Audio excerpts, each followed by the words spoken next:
Subject.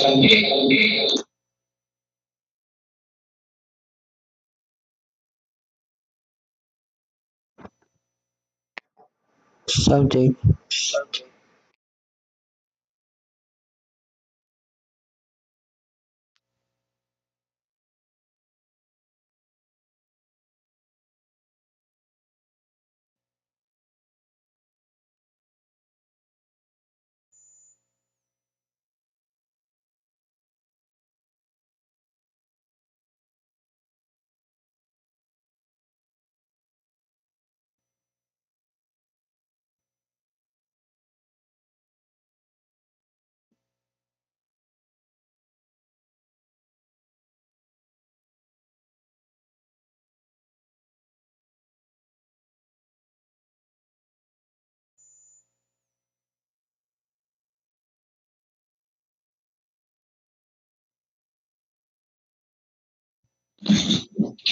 Base to pen.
Magandang umaga po sa inyong lahat. Magandang umaga sa ating ASEC for Procurement, ASEC Monsayak, and sa lahat ng mga kasama ko sa BAC, the BAC Secretariat, Director Roan, and sa lahat ng ating mga bisita, good morning po. Welcome to the Rebid Conference of the Supply, Delivery, and Maintenance of the DCP E-Classroom Packages 2022. This is a Rebid. So, BACSEC, are we ready to transact business today? Yes, Madam Chair. Please do proceed. Noted po, Madam Chair. Before we start, let us start with a short prayer. Let us put ourselves in the holy presence of the Lord, in the name of the Father, the Son, the Holy Spirit. Amen. We come to you this hour, asking for your blessing and help as we are gathered together. We pray for guidance in matters at hand and ask that you would clearly show us how to conduct our work with a spirit of joy and enthusiasm. Give us the desire to find ways to excel in our work. Help us to work together and encourage each other to excellence. We ask that we would challenge each other to reach higher and further, to be the best we can be. We ask this in the name of the Lord Jesus Christ. Amen. In the Father, the Son, the Holy Spirit. Amen. For the members of the Bids and Awards Committee, we have our Vice Chairperson, Director Nanetti Alama. Good morning po. Good morning. For our regular member, we have Director Resty C. Osias. Good morning po. For our two provisional members, we have Director Ferdinand B. Pitagan. Good morning. Ms. Encarnacion T. Escuadro. Good morning. Also present here from our technical working group, joining us physically po, we have Mr. Ray Valenzuela. Good morning. Mr. Mark Ray Conde. Good morning po. And we also have from our end user representative, Mr. Alvin Salcedo. Magandang umaga po.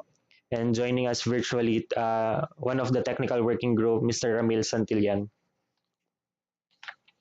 From our from the observers, we have from Commission on Audit, Ms. Judilyn S. Rubio. Good morning po. And Attorney Jansen Alarsho from the Office of the Assistant Secretary for Field Operations. Also present here from the Office of the Assistant Secretary for Procurement, ASEC Reynold Monsayak. Good morning po. And Ms. Geraldine May, Attorney Geraldine May Ramones. Good morning po. Also present here from the BAC Secretariat Division, we have our, joining us virtually po, Mr. James Ronald G.E. Biernes. Good morning po. Also present here from the Director for Procurement Management Service, Director Roan L. Orebia. Good morning po. From our from the Secretariat, we have Mr. Joshua Mercado, Ms. Karina Jamin, Mr. Christopher Lodovice, Mr. Roderin Balya, and I am Teo Jeremiah Baguio. From our prospective bidders, we have 27 prospective bidders. First, we have ESC. If I call your company name, please state your name na lang po. First, we have from ECS, sorry. Second is from Kirscat Ventures.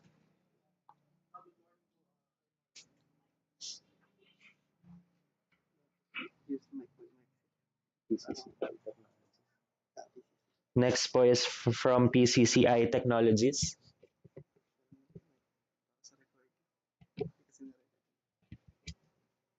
From PCCI Technologies po.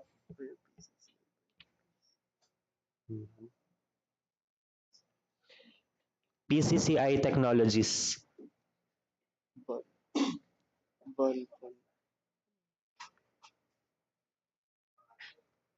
PCCI Technologies.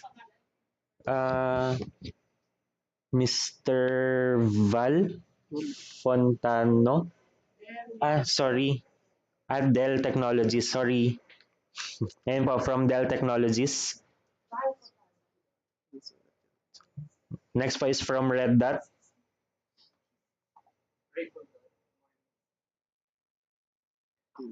Next po is from Intel Corp. Next po is Cosmic Technologies Inc.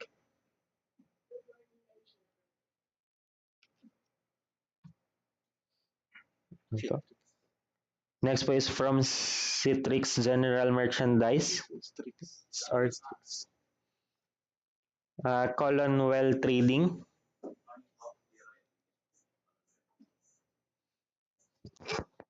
Next po is from Lenovo, AMD.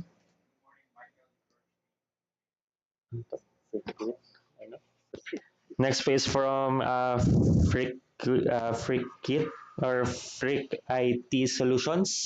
Good morning, Ronel Ribola, ano po, Chief Technology Officer, Freak IT Solutions. Freak IT. Next po is from Girl Techie. From Tech Guru Inc.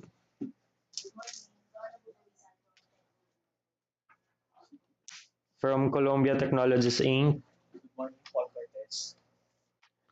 Joneco Tech Marketing Corp. Good morning, Don Stan.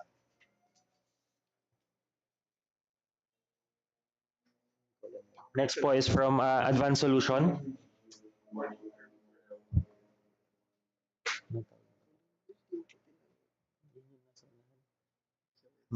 Next po is from AMTI.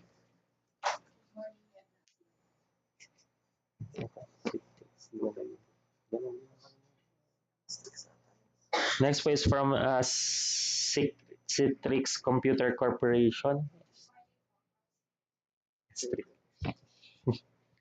Next po is from Ardent Network Inc. Next po is from Bridgeway Communication System Inc.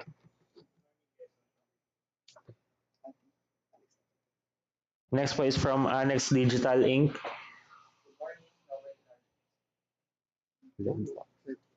And last po is from Red Fox. That would be all po, Madam Chair. Thank you very much. Now we shall now proceed to the briefing proper. Yes po, noted po, Madam Chair. For the pre-bid conference, for the purpose of the pre-bid conference, first is to clarify and address bidders' questions on different aspects of the procurement at hand. And last, for bidders to fully understand the requirements. Note that any statement issued shall not modify the terms unless in writing and issued through supplemental bulletin. For the observers, we invited through letters dated November 17, 2023, our civil society organizations, namely Commission on Audit, NAMFREL, ANSEA Foundation Inc., Philippine Chamber of Commerce and Industry, and Government Watch. For the project information, we have our end user or PMO, Information and Communications Technology Service, Technology Infrastructure Division or ICTS TID, with the source of funds, the DCP 2022 Continuing Fund, the date of advertisement and posting of invitation to bid last November 17, 2023 through PhilJEP's DepEd website, Facebook, and DepEd Bulletin Board. For the approved budget for the contract or ABC for lot number 1, which is CAR, with the approved budget for the contract is 310,443,670. For lot number 2, Region 1, with the EBC of 492,036,640. For lot number 3, Region 2, 469,727,850.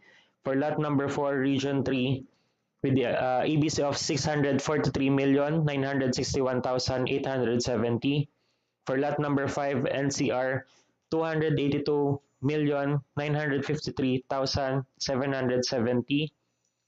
For lot number 6, Region 4A, with the EBC of 681,810,580 pesos. For lot number 7, Region 4B, with the amount of 348,822,770. For lot number 8, Region 5, with the amount of 581,391,180. For lot number 9, Region 6, with the amount of 679,162,040 pesos. For lot number 10, Region 7, with the ABC of 680,398,480. For lot number 11, Region 8, with the ABC of 648,377,240. For lot number 12, Region 10, with the ABC of 505,103,680. And last, lot number 13, Region 11 with the ABC of 359,476,620 with the total ABs of 6,683,666,309 pesos. For the start of the issuance of the bidding documents last November 17, 2023 for the cost of bidding documents for lot number 1, 3,500, lot number 2, 5,500, lot 3, 5,300, lot 4, 7,200, lot 5, 3,100, for lot number 6, 7,700, for lot number 7, 4,000, for lot number 8, 6,500, for lot number 9, 7,600, for lot 10, 7,600, for lot 11, 7,300, for lot 12, 5,700, and for lot 13, 4,000, with a total of 75,000. Payment in checks should be made payable to DEX OSEC Trust. Bidding documents may be downloaded at the following websites: notices.philjeps.gov.ph and deped.gov.ph. Number of prospective bidders that purchased the bidding documents as of November 23, 2023. 1. The pre-bid conference is open to all interested parties who have or have not bought the bidding documents. For the salient points of the bidding documents is to be discussed by Ms. Karina Jamin.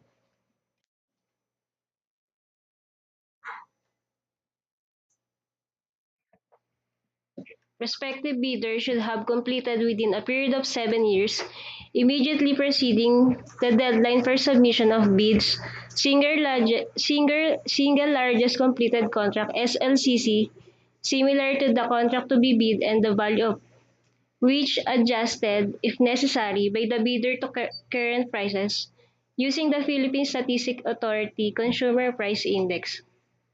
Must be at least 50% of the ABC of the lot bid for. BDS ITB Clause 5.3 for the purpose of the track record requirement, contracts similar to the project shall refer to the supply and delivery of laptops and other IT equipment or supply and delivery of laptops. For this purpose, the similar contract should have been completed within a period of 7 years, immediately preceding the deadline for the submission and receipt of bids. BDS ITB Clause 7.1 Subcontract. Subcontracting shall not be allowed. BDS ITB Clause 9. Requests for clarifications for an interpretation must be in writing and submitted at least 10 calendar days before the deadline set for the submission and receipt of bids. The procuring entity's address is ASEC Bringas ASEC Francis Cesar B. Bringas. Consistent with Section 22.5.3 of the revised IRR or of RA 9184, posting on the PhilJEPS and the procuring entity's website of any supplemental bid bulletin shall be considered sufficient notice to all bidders or parties concerned. BDS ITB Clause 10.1 documents comprising the bid eligibility and technical requirements. The bidder must have a partner with at least 2 authorized service centers per laptops and smart TVs in different provinces within the regions they are bidding on, and shall submit a list of authorized service centers. BDS ITB Clause 11 documents comprising the bid financial component. The second bid envelope shall contain the financial documents for the bid, and the bid form and price schedule shall be per lot as prescribed in the forms provided herein. BDS ITB Clause 12 the price of the goods shall be quoted DDP School Division Offices or the applicable international commercial terms, Incoterms for this project. Bid prices should be written in 2 decimal places only. Bid prices that are written in more than 2 decimal places shall be rounded off. Results of bid evaluation that will exceed the ABC shall be a ground for rejection of the bids. BDS ITB Clause 14.1 the bid security shall be in the form of a bid securing declaration or any of the following forms and amounts indicated in the bidding documents.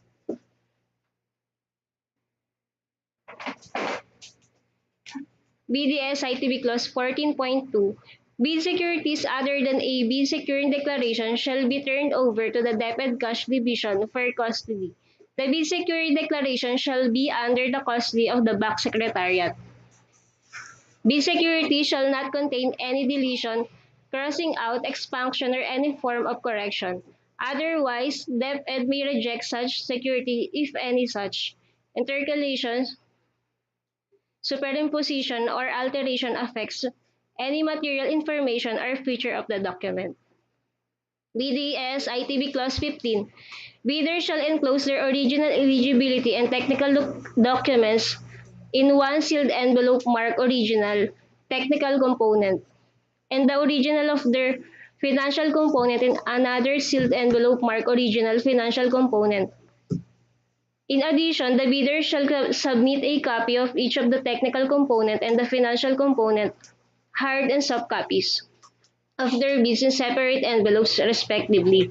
Then the bidder shall seal and mark the original and the copies of their bids. In the event of any discrepancy between the original and the copy, the original shall prevail. Original copies of the Class A eligibility legal documents such as the SEC, DTI, or the CDA registration certificate and the mayor's permit may not be submitted on the date and the time of the bid submission. However, the bidder must be able to present such original copies during post-qualification on demand by the BAC or its authorized representatives. BDS ITB Clause 15. To facilitate the receipt and classification of bid envelopes, outer envelope shall be color red. Inner envelope containing technical proposal shall be color blue and inner envelope containing financial proposal shall be color green. Soft copy in Microsoft Excel format of the price schedule is requested to be submitted in flash drive or any external drive, together with the financial proposal. Post-qualification documents may be submitted during the bidding but this does not disqualify bidders who will not submit post-qualification documents during bid submission. BDS ITB Clause 15. Unsealed or unmarked bid envelopes shall be rejected. However, bid envelopes that are not properly sealed and marked as required in the bidding document shall be accepted, provided that the bidder or its duly authorized representative shall acknowledge such condition of the bid as submitted.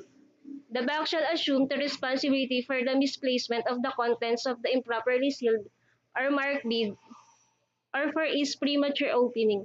Online submission of bid is not allowed. BDS ITB Clause 19.3. The project shall be awarded by lot. Details as follows.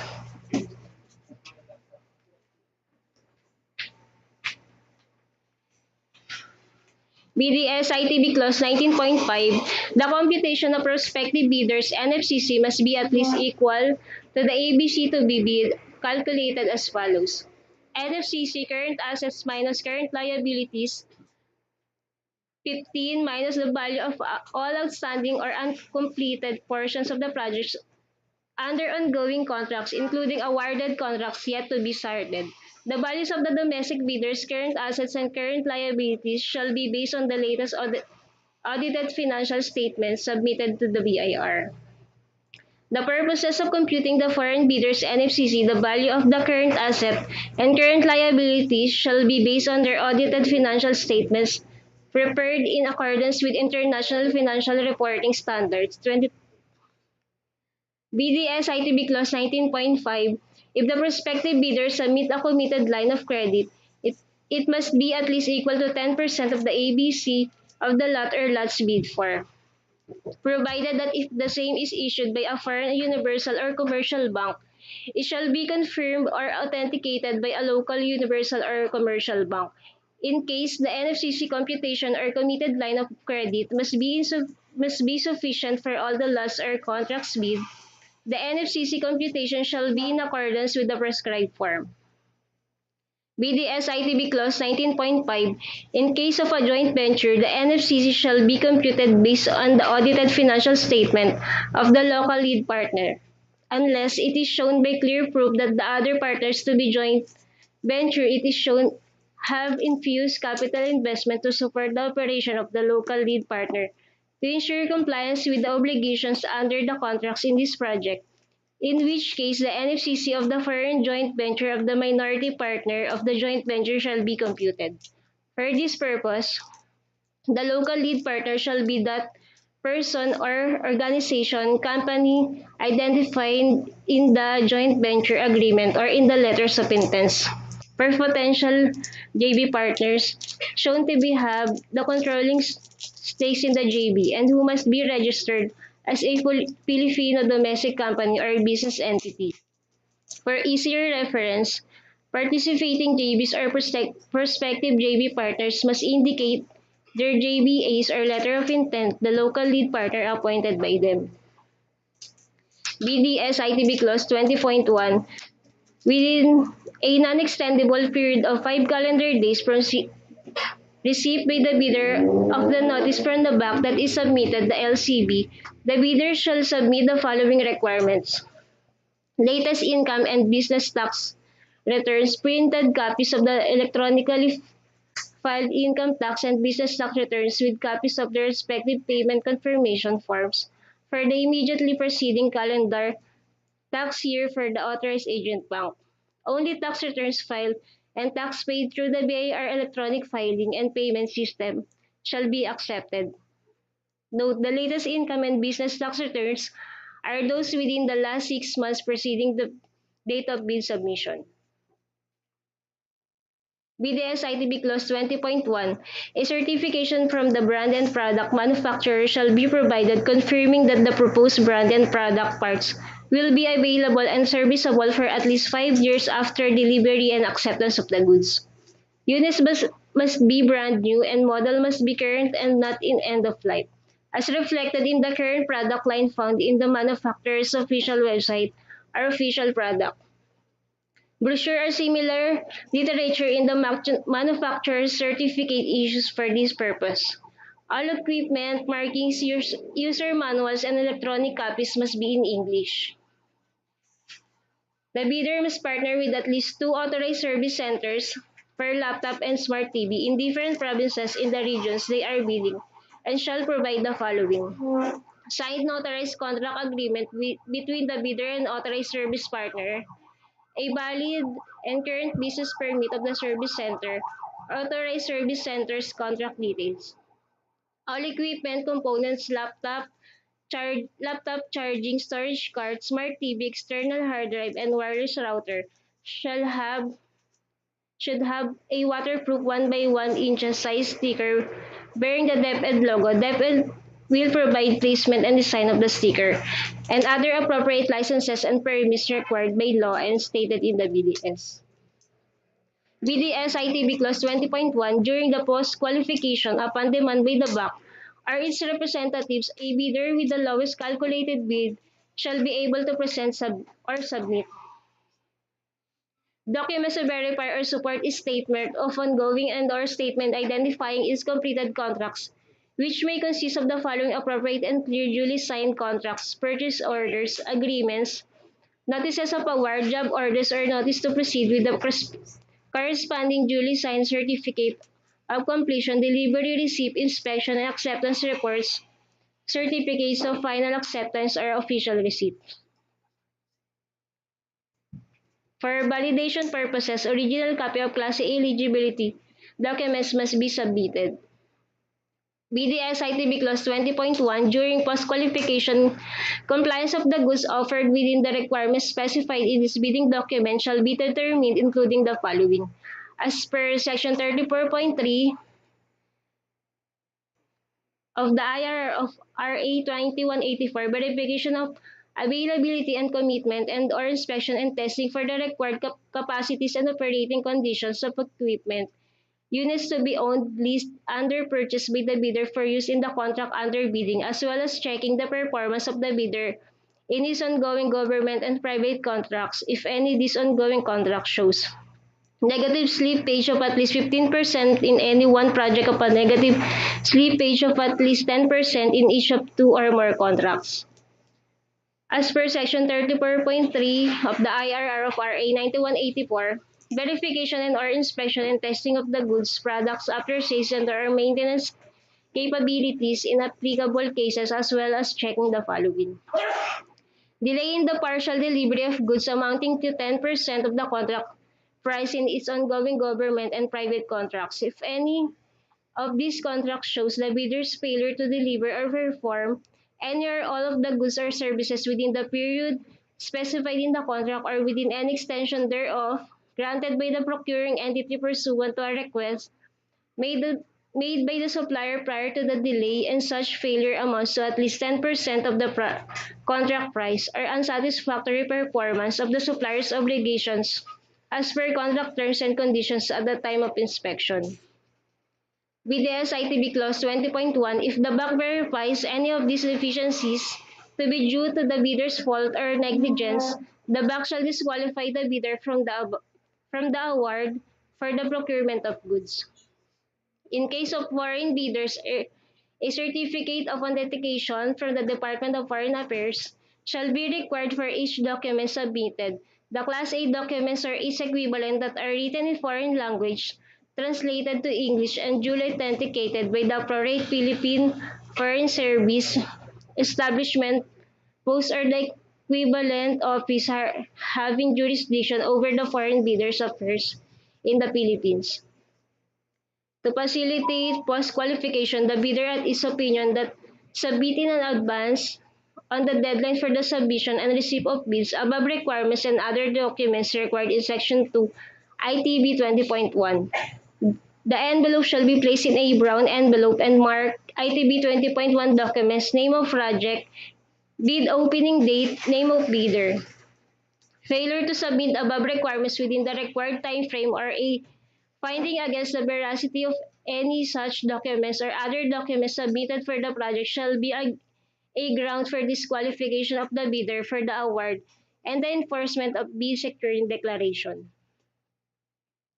BDS ITB Clause 20.1 Submission of samples in addition to the documentary requirements to be submitted during the post-qualification as provided under ITB Clause 20.1, the bidders having the lowest calculated bid shall submit a sample item unit within the lots being bid as follows.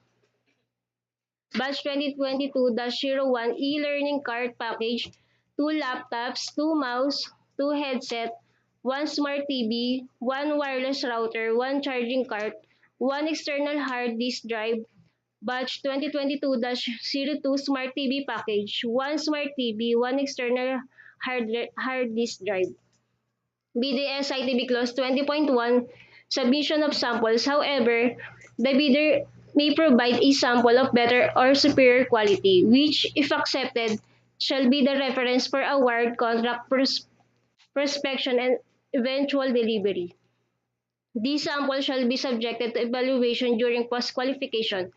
The technical working group shall evaluate the said samples to determine compliance with the required technical specifications subject to the approval of the BIS Award and Awards Committee. Failure of the samples to meet depth and technical specifications shall be a ground for disqualification of the bidders. Please refer to Annex C for the test parameters. GCC SEC Clause 1 Delivery and Documents. For the purpose of contracts and other trade terms used to be described, the obligations of the parties shall have the meaning assigned to them by the current edition of Incoterms published by the International Chamber of Commerce, Paris. The delivery terms of this contract shall be as follows. The delivery terms applicable under this contract shall be DPP, duties delivered paid in accordance with Incoterms.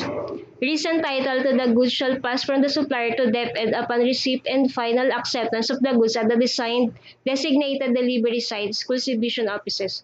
The goods to be delivered by the supplier must be in accordance with the technical specifications and other requirements indicated in the bidding documents, and or as may be reasonably deemed necessary for the effect, full and timely delivery of the goods. GCC SEC Clause 1. For purposes of this clause, the representative of the Department of Education at the delivery site shall be the authorized representative school head and the designated inspectorate team. Upon delivery of the goods to the delivery site, the supplier shall notify DepEd and present the following documents. original and 4 copies of the supplier's invoice showing goods description, quantity, unit price, and total amount, original and 4 copies of the manufacturer's and or supplier's warranty certificate where applicable, original white and scanned copies stored in CD, DVD, flash drive of the pre-numbered inspection and acceptance report IAR and delivery receipt detailing number and description of goods received and duly signed and dated by the ARP. GCC SEC Clause 1 in case of the supplier encounters condition impending timely delivery of the goods, it must promptly notify DepEd in writing within 5 calendar days from notice of such condition and in any request for work suspension and contract period extension shall be promptly done in writing as soon as circumstances for such request have become apparent. The supplier must provide sufficient proof to support any request for work suspension and or contract period extension. Incidental services. The supplier is required to provide all of the following services, including additional services, if any, as follows. Performance or supervision of on-site assembly and startup of the supplied goods, furnishing of a detailed operations and maintenance manual for each appropriate unit of supplied goods, performance or supervisions or maintenance and or repair of the supplied goods for the period of time agreed by the parties, provided that these services shall not relieve the supplier of any warranty obligation, and provision of training videos for various items with training components.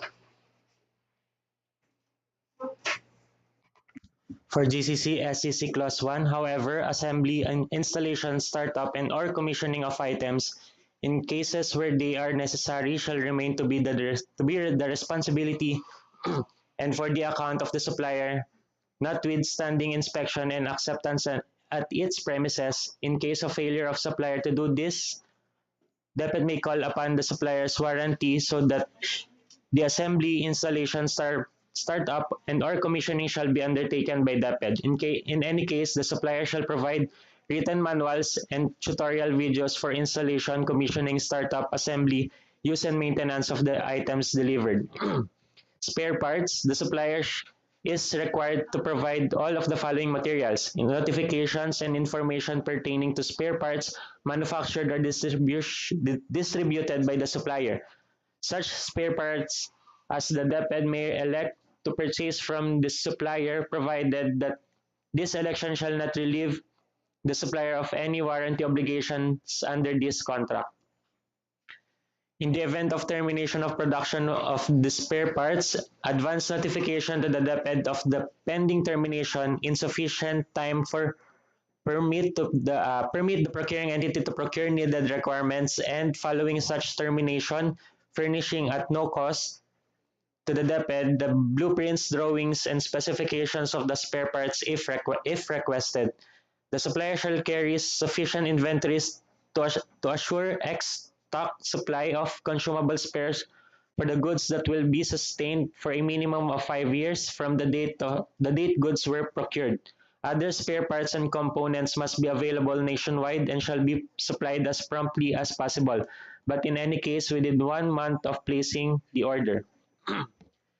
For packaging, the supplier shall provide such packaging as is required to prevent their damage or deterioration during transit to their final destination as indicated in this contract. The packaging shall be sufficient to withstand without limitation rough handling during transit and exposure to extreme temperatures, salt, and precipitation during transit and open storage.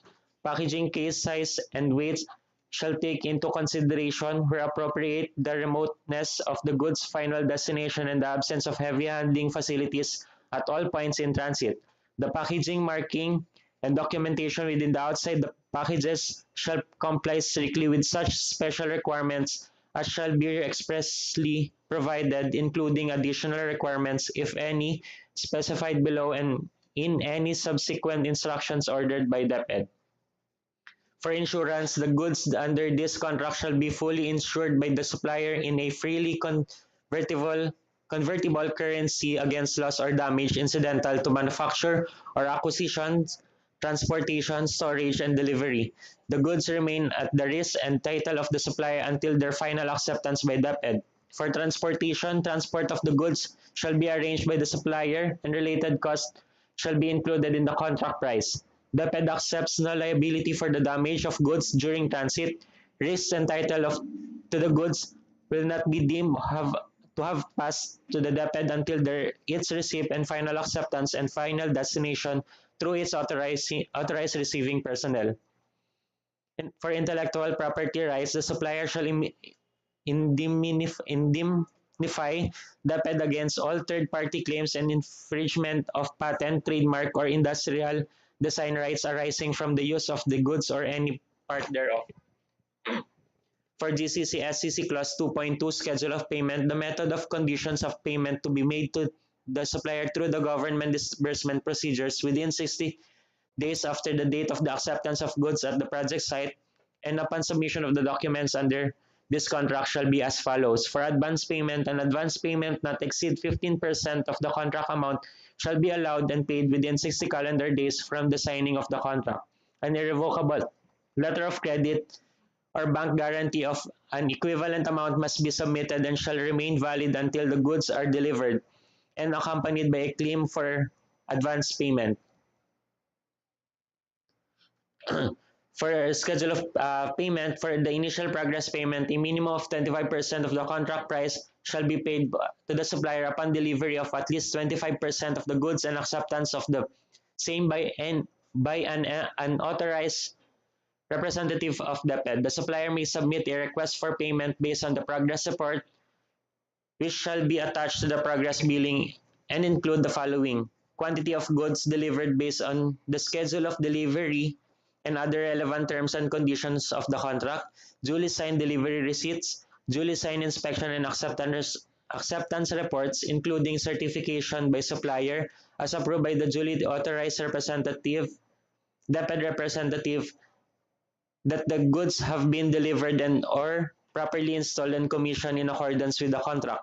Other documents in support of a request for payment may be required by DepEd pursuant to existing disbursement, accounting, and auditing rules and procedures. Note that the supplier must furnish a copy of the above-mentioned documents to DepEd Accounting and the End User Information and Communication Technology Infrastructure Division, ICT-STID, and the Contract Management Division of the Procurement Service Central Office.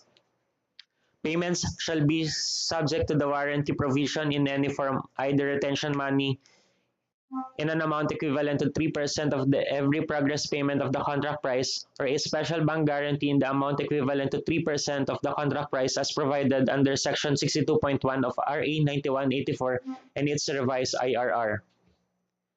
For the final payment shall consist of the full and final payment of the unpaid, inspected, and accepted goods, subject to the submission of the required documents under the bidding documents.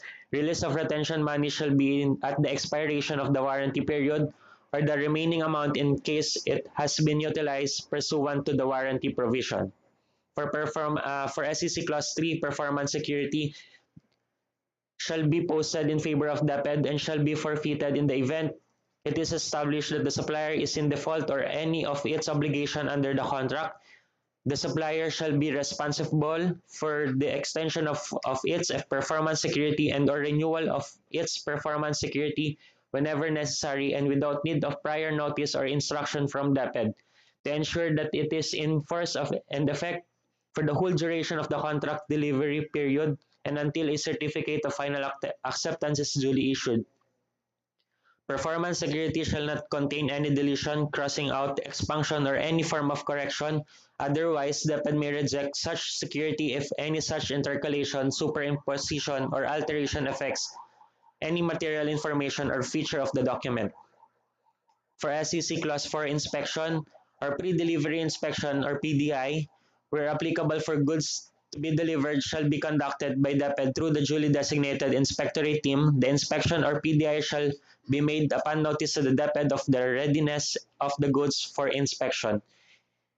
In case that inspection of goods will be conducted by the designated inspectorate team of the DepEd Central Office, the supplier shall coordinate with DepEd through the Procurement Management Service Contract Management Division or PROC-MSCMD on the conduct of the inspection or pre-delivery inspection. Any request for inspection or PDI shall be done in writing and contain the following information: project title and contract number, specific goods for inspection, quantity of goods for inspection, venue or address of inspection site, and proposed schedule of inspection, which must be at least 10 calendar days from the submission of the letter request.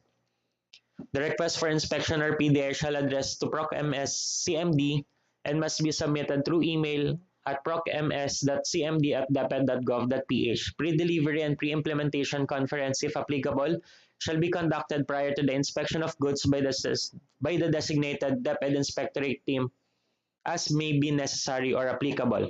Prior to and for purposes of inspection, the supplier shall ensure convenient access to the goods for inspection. The supplier shall assign personnel to undertake the handling, unpacking, assembly, commissioning, disassembly, repacking, resealing, and sorting of the goods prior to, during, and after the inspection. The DepEd shall have the right to visit and inspect the supplier's premises covered by the contract at any time or storage of contract implementation to monitor and assess the supplier's capacity to discharge its contractual obligations. Goods with defects or non-compliant with the required technical specifications upon delivery shall be rejected, orally or in writing, by DepEd and replaced by the supplier in accordance with the warranty provision of this bidding document. The supplier shall replace all rejected goods within 5 calendar days from its receipt of the notice of rejection from the recipient's school. The replacement goods shall be subject for reinspection. Goods are considered defective when they are unfit or for the use for which it is intended, or its fitness for such use is diminished to such an extent that had DepEd been aware thereof, it would not have acquired it or would have given a lower price for it.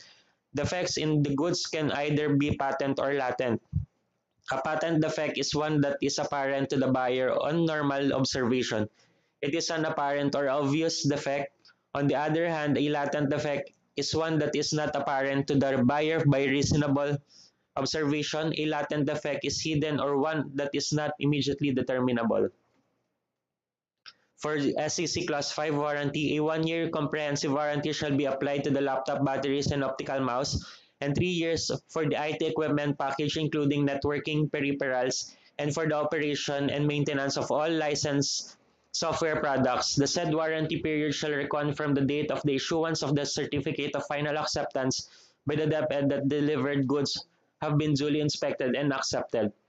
Payments shall be subject to the warranty provision in the form of either retention and in an amount equivalent to 3% of every progress payment or the contract price, or special bank guarantee in the amount of equivalent to 3% of the contract price as provided under Section 62.1 of RA 9184 and its revised IRR.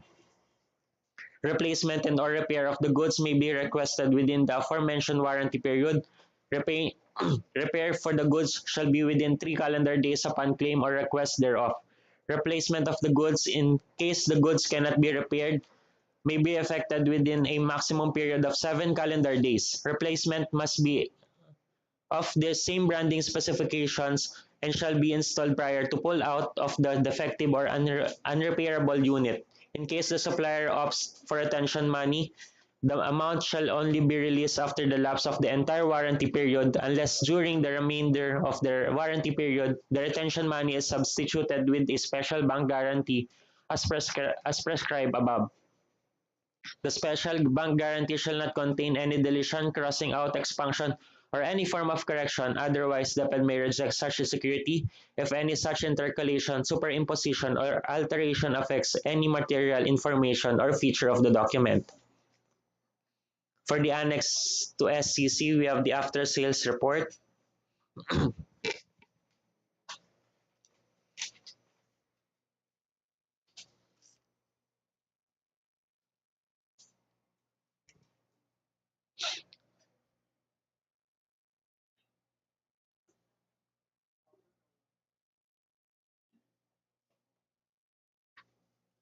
For the schedule of requirements, the delivery schedule express below stipulates the date of the delivery to the project site. We have within 180 calendar days from the date of the receipt of the notice to proceed or NPP.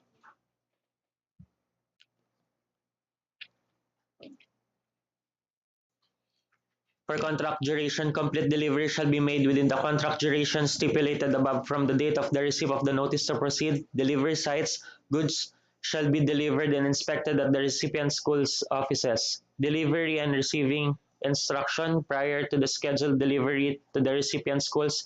The supplier shall notify the DepEd's ICTS, TID, AMD Contract Management Division, and DepEd Division Supply Office or schools head or designated property coordinators on the schedule of the delivery.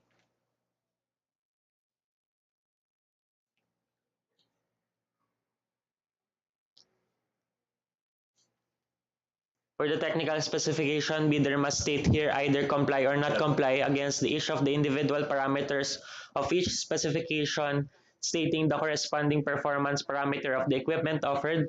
Statements of comply or not comply must be supported by evidence in a bidder's bid and cross-reference to the evidence.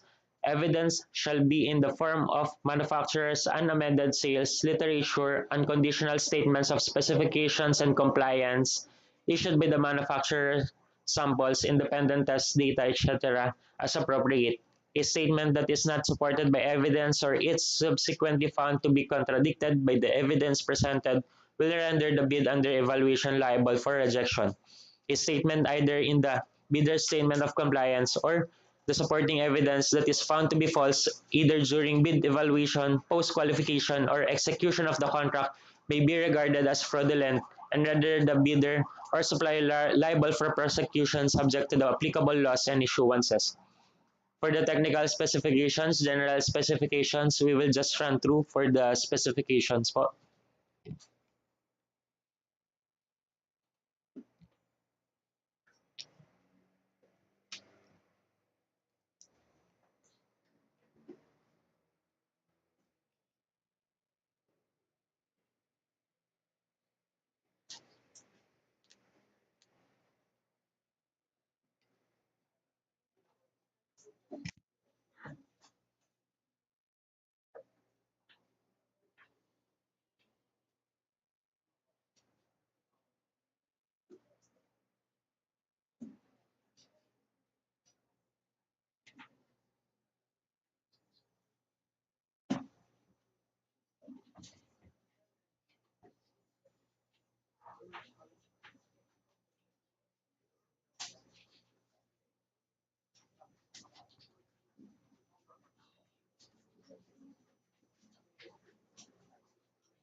For the allocation list for bid bulletin,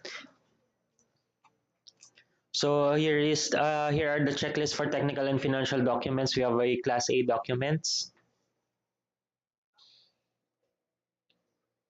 For the Class B documents and financial component envelope, bidders are requested to fill out the checklist and attach the same to the submitted eligibility documents for the efficiency of checking and cross-referencing back. Non-submission of and or unfilled form shall not render the bidder disqualified. In case of discrepancy, the information in the submitted eligibility documents shall prevail. Deadline for the submission and opening of bids. Bids must be duly received by the BAC Secretariat on or before December 5, 2023, 7:30 a.m. For the bid opening, same day, 8 a.m. for the bid opening. For the venue, Bulwagan ng Karunungan, Rizal Building, DepEd Complex, Meralco Avenue, Pasig City. Late bids shall not be accepted. No contact rule under section 32.1 of IRR 9184. Members of the BAC, including its staff and personnel, as well as its secretariat and TWG, are prohibited from making or accepting any communication with any bidder regarding the evaluation of their bids until the issuance of the notice of award. However, the BAC, through its secretariat, may ask in writing the bidder for a clarification of its bid. All responses to the request for clarification shall be in writing. For the deadline for letter of clarification is until November 28, 2023, 4 p.m. Email to depedcentral.backsecretariat.deped.gov.ph. Please use your official business email in sending your queries and or clarifications. That would be all po, Madam Chair.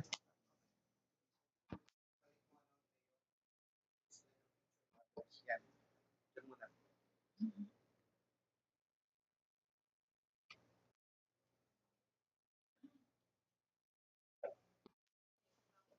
Thank you, Baksec.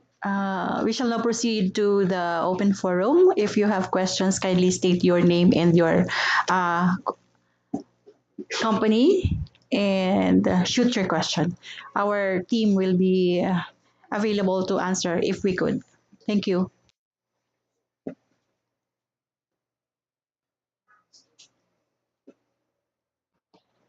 Yes, please. Good morning, ma'am. Good Ronel morning. Libola ng Freak IT Solutions. Go ahead, sir. Regarding ma'am sa delivery time natin, ma'am, di ba December 5 yung bid opening? So possibly, for example lang, may manalong isang lot, then magkaroon ng notice of award, notice to proceed. Kung ma-deliver namin ma'am by December or by January, mababayaran ba kami po agad? Or account payables po siya? If ever lang. Kasi iniisip ko rin ma'am yung ano ma'am yung cost of money. Oo. Thank you po.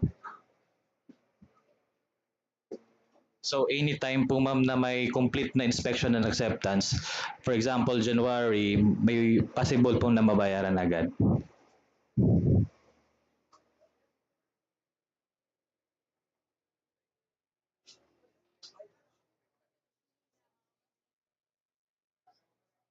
Yes ma'am.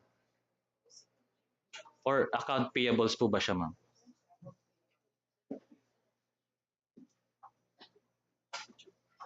Oh, uh, thank you very much for that wonderful question.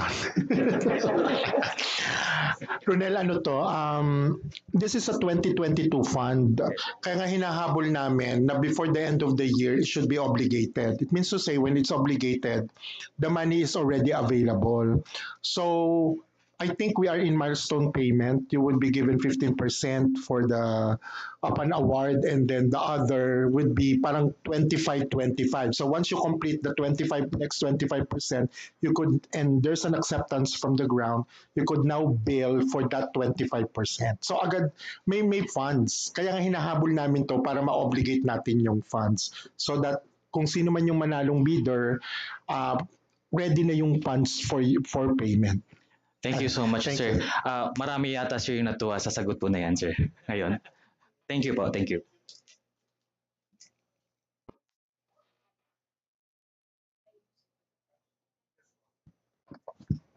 Good morning, ma'am, sir. My name is Grace Arroyo from Ardent Networks Incorporated.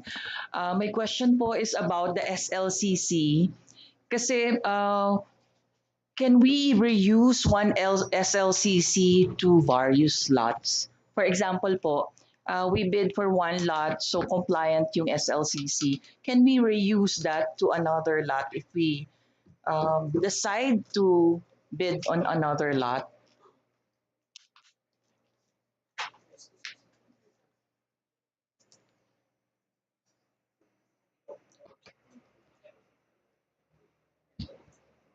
I will just double check the rules, no? Kasi this is not really about that. This is about the rules. Kasi yung 9184, yung single largest completed contract mo, ano yung nakalagay sa atin? It must be before 7 years, no? 7 years before, within 7 years before the ano. So, what you're saying is, kung isa lang ang SLCC nyo, tapos marami kayong lots na ibibid, gagamitin nyo sa lahat ng lots ninyo. Okay? Ang tanong ko dyan, halimbawa muna, pag nanalo kayo sa isa, ginamit nyo na yon. Paano nyo gagamitin ngayon dun sa iba yon? Anong sasabihin nyo? Yun din yung reference nyo. Ganon ang magiging implication nun, ma'am, no? Sige, let's read the rules. Tawag dito, Attorney Johnson.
All right. We will stick to the rules, no? So ibig sabihin, so long as the SLCC can answer for all the lots bidded for, okay yon. In cases, kasi ang ano natin dito, ang isang concern natin dito is we have to make sure muna because the rules are not really clear along this line at this point, no? We have to make sure and therefore we are giving instructions to our team to check NPMs, no? Sa ating rules kasi there are implications also to this kind of interpretation that we have right now. So whatever changes we will just submit or we will just publish in the bid bulletin kung meron man. In the meantime, yun muna ang ating sasabihin.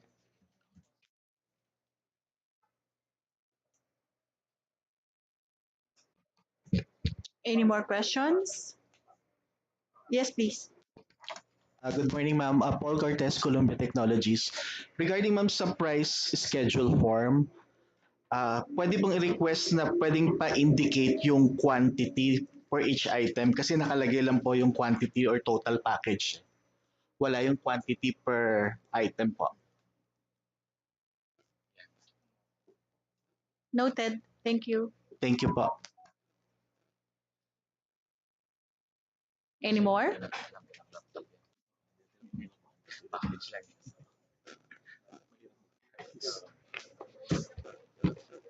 Good morning po, Erwin Cornell from Advanced Solutions. Madam, clarify ko lang po yung delivery natin if still sa divisions offices or sa recipient schools po. Thank you.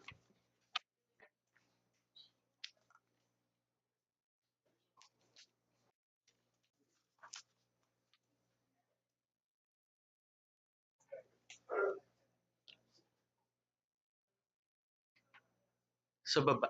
Baba. Recipient schools na kami. Matuko.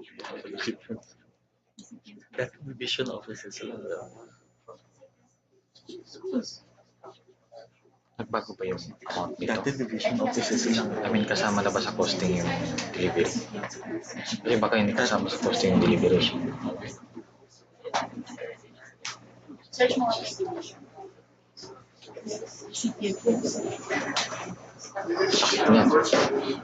Masakit sa cost yan. Logistics. Yung dati, ano yun, division office na.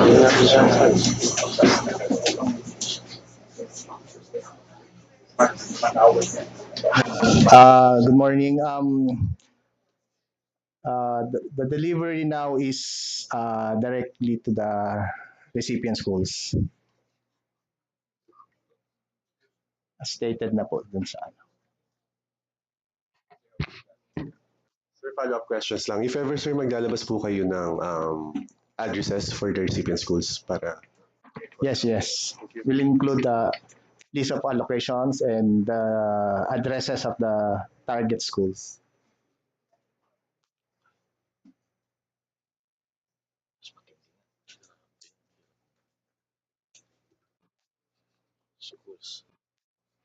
Jones, any more questions, please? Yes. Hi, good morning. Rona Bugawisan from Tech Guru Incorporated. Question po regarding po sa training video. So I believe na nakalagay naman po sa tech specs na the training video should be uploaded with the external hard drive. Tama po? So sorry po. During sample evaluation, required po ba to submit the training video together with the HD sa hard drive po? And is it going to be a basis of disqualification kung halimbawa pong wala po yun?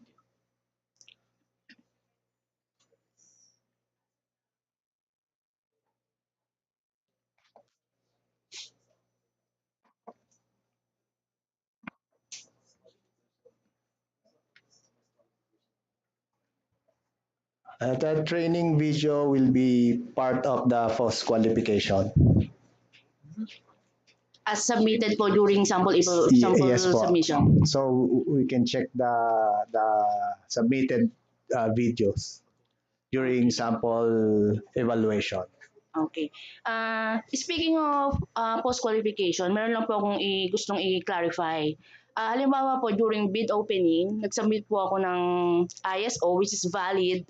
Pero pag na-receive po na po yung post-qualification notice, at sinabi po doon na magsasubmit po ako ng, di ba, ISO, nakalagay naman po. What if bagong ISO na po isasubmit ko kasi nag-lapse na po yon? Is it okay? Is it allowed? Is it a modification of bid submission? Ano po ba ang ano natin doon? Ay. Opo. Kumbaga just to establish a rule lang po. May I be clarified with your question? During your submission of documents, you submitted an ISO which is still valid. Yes, sir. But during the PQ, nag-lapse na yung ISO that you submitted and you will now submit a new one na parang renewal of Yes that po. old ISO. Yes po. Attorney?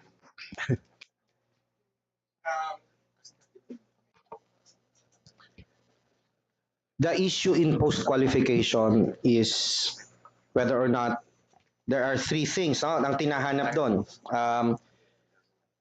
Ano nga ba yung tatlo?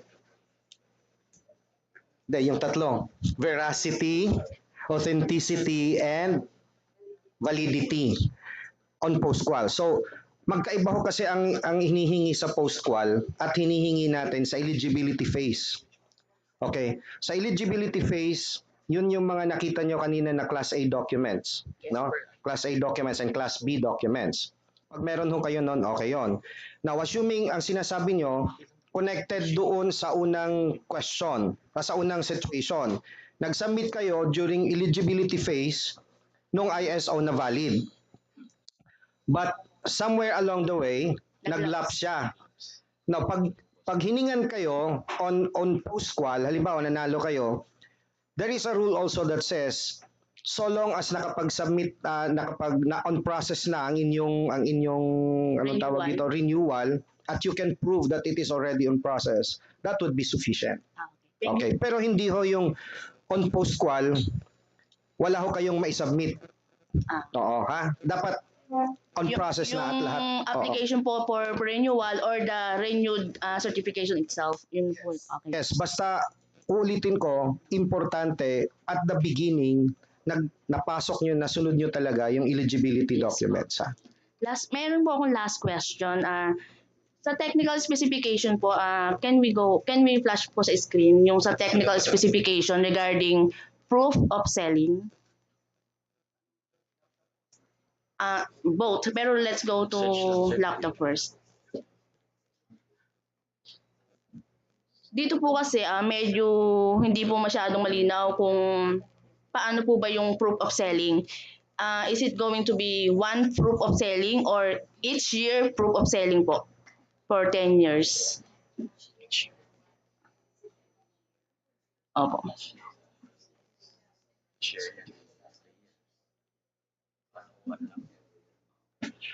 Para lang po magkaroon po kami ng peace of mind kung ano po talaga ang kailangan. Selling bill is one per year.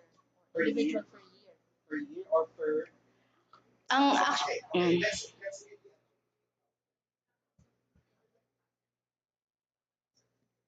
Yung proof of selling kasi globally for the global brand product that has been sold in the Philippine market, that's one, and at least 3 other countries, so bali apat yan, and at least 10 years prior to the scheduled date of the bid opening. So at least 10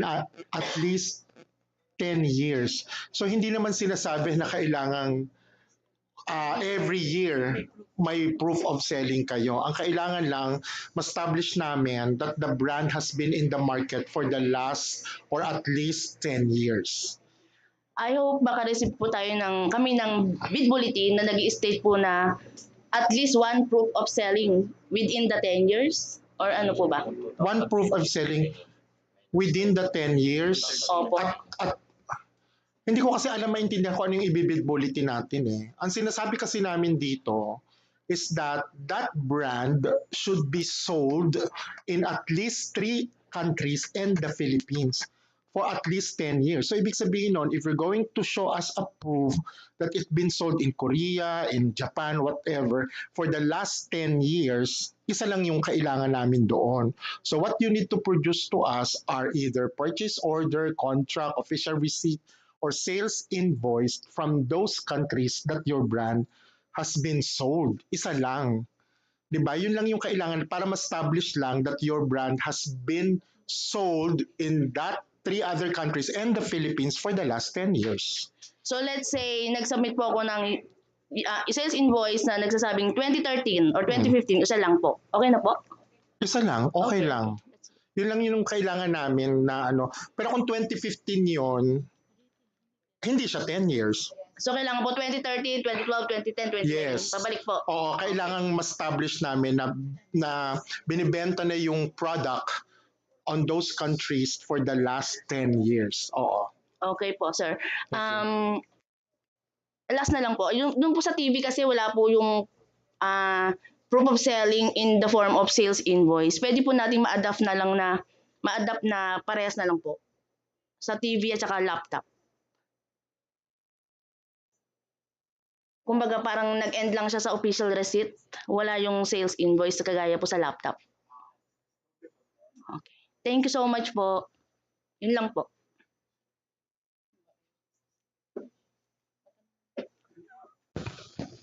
Any more? Yes, please. Please approach the mic, ma'am. Morning po, ma'am and sirs. This is Val from Dell Philippines. I just wanted to ask po, with regards to the demo unit requirement, there was no date specified in the bid document. Would you be able to help us understand kung kailan po siya exactly kailangan po? The sample unit, sorry.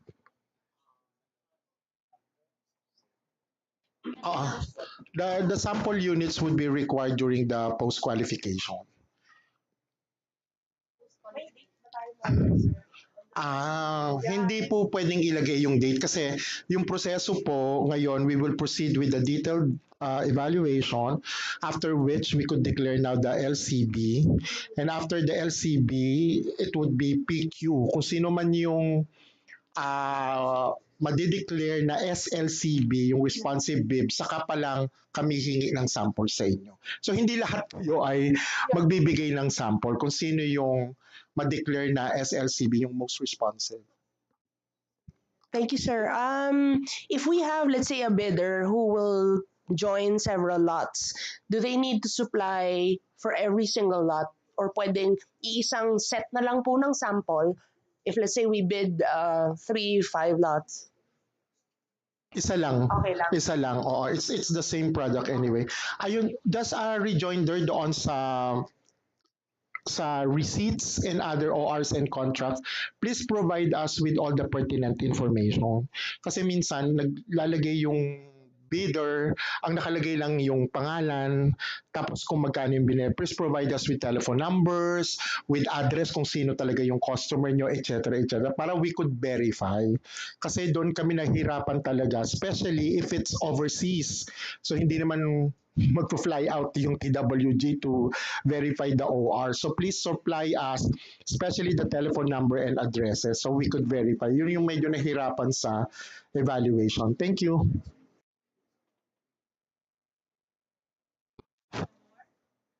Some more, please. Del. So we would like to understand lang po with regards to the warranty. It's stated in the bid documents po that there's 2 locations required for every area. So we just wanted to understand po if ano po yung rationale or what is the reason why we want service centers in each of the regions po. The requirement for the service center is in particular division, there should be 2 in different areas. So say for example, if it's region, yun. For each region, there should be 2 service centers in different provinces. So say for example, if it's region 4A, it could be Batangas and Cavite. Hindi po pwedeng magkatulad. The reason is that yung maintenance kasi at saka yung warranty of 3 years, kailangan namin masigurado na may pupuntahan yung mga teachers natin, ICT coordinators, kung kailangan ng service centers. Kaya scattered, kung ano man yung lots na region na you are bidding, make sure na meron silang pupuntahan for maintenance, even for upgrade, etc. etc. Thank you. Thank you, sir. In relation to that, sir, would DepEd be open for the bidder to offer an on-site service? Kami mismo ang pupunta sa inyo. Instead of you carrying it in to a service provider, kami ang lalapit. Yes po. To accept as an or, if it would be acceptable for DepEd for better service and convenience. Hello, good morning. Kung mapapansin niyo po, parehas po 'yun on-site at saka kaya po naglagay po talaga ng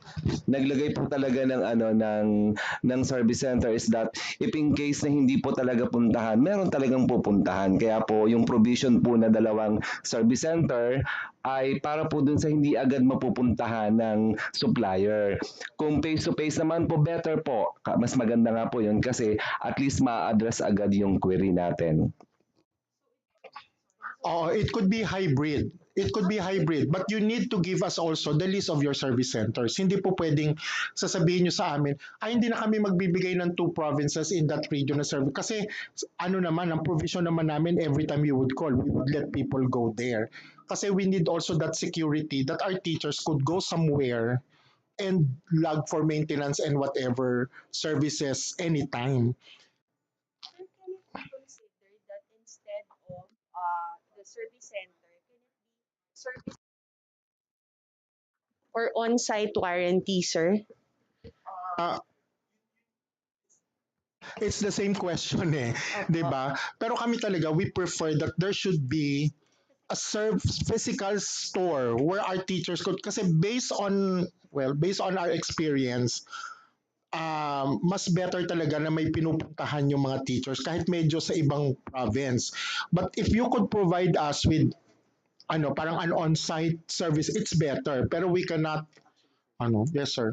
Actually, if the better thing to think about this is siguro if you have a service center doon mismo sa locality or in the areas na meron kayong doon sa regions, di ba?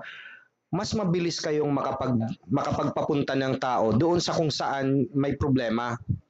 So, kasi mas mahirap isipin for example na wala kayong service center doon, no? Halimbawa, wala kayong service center doon, tas although nag-o-offer kayo na on-site papupuntahan namin, what about yung travel time? Halimbawa, kasi yung mga teachers ko ito ginagamit nila yung mga laptops natin every day.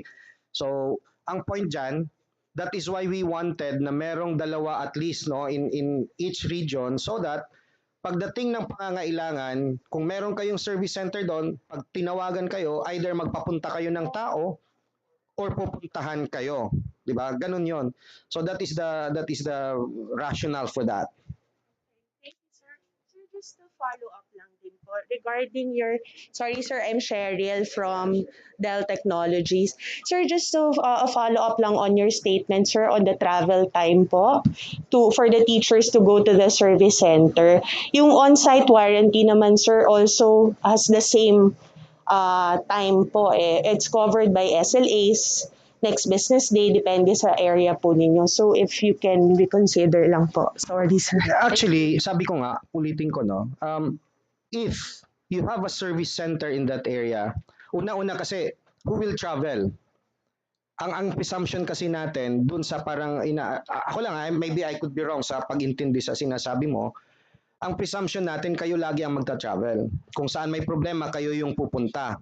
But una-una, there are so many things that can happen along the way. Hindi natin masiguro na makakapunta ka agad talaga yung mga tao nyo. Halimbawa, constraints on transportation, etc. etc.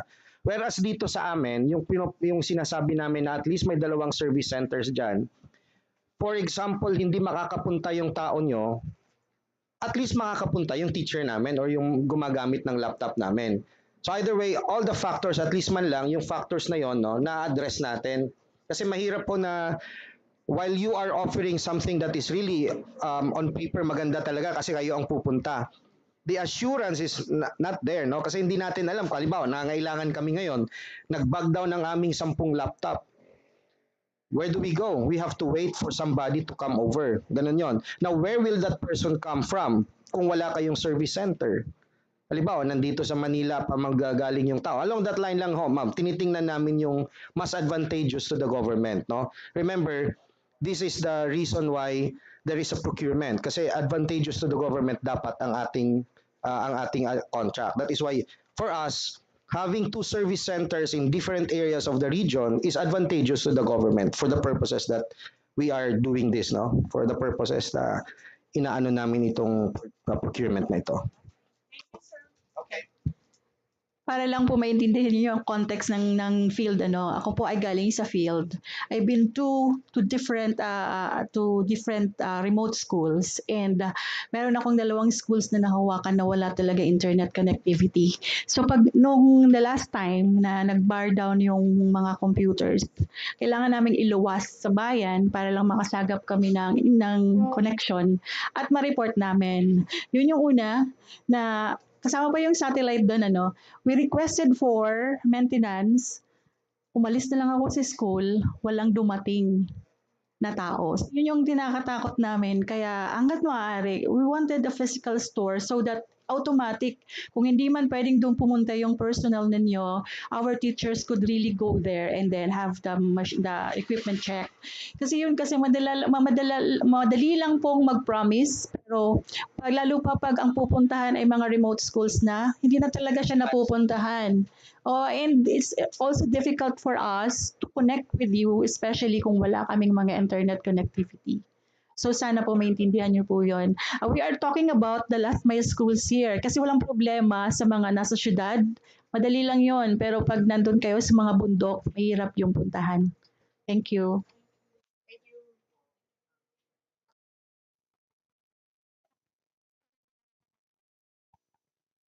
Yes, okay. So, any more questions? Yes po, please, the lady first po. Hi ma'am, I'm Jennifer Aguilar po from Girl Techie. Regarding lang po dun sa bid data sheet 20.1, sir, pwede ano po?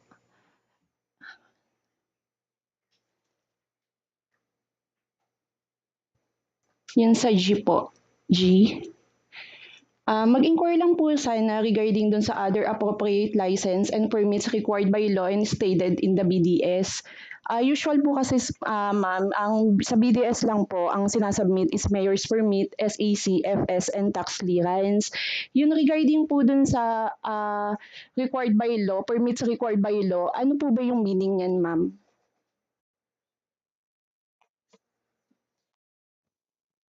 You are referring to you're talking about are those referring to Class A documents yun, di ba? Those are documents that you submit for purposes of eligibility. As I said earlier, meron kaming mga other documents, like for example, yung ISO certification. No? Right now, there is a pronouncement by the President. There is no law stating that everything or all government agencies should be, meron na ba? Meron na bang batas na nagsasabing all government agencies and all government processes should be na ISO certified na lahat, di ba? Wala pa, no? But we are requiring that for purposes of assuring us that we are getting the quality, what do you call this one? Equipment, etc., etc. No? So, yan ang among others. So, kaya nga kanina, I think it was asked yung sa ISO, paano kung nag-lapse, tama ba ako? Kung nag-lapse during the eligibility period, okay siya. Pero during the post-qual, nanalo kasi, naging LCB siya, and so na-post-qual siya. So during that period, nakita na, ay, nag-lapse na pala kahapon. So, or the other day. So, pwede siyang mag-submit. So, ang point lang dito,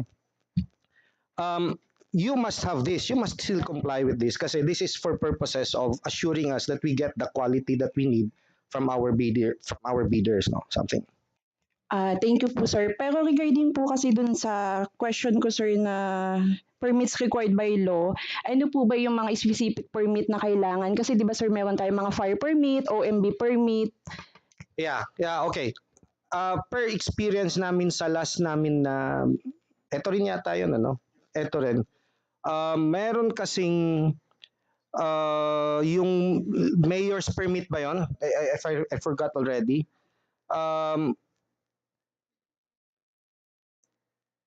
Sandali. Yung nag-lapse? Yung nag-lapse ba yun or yung address ba ang problema natin doon?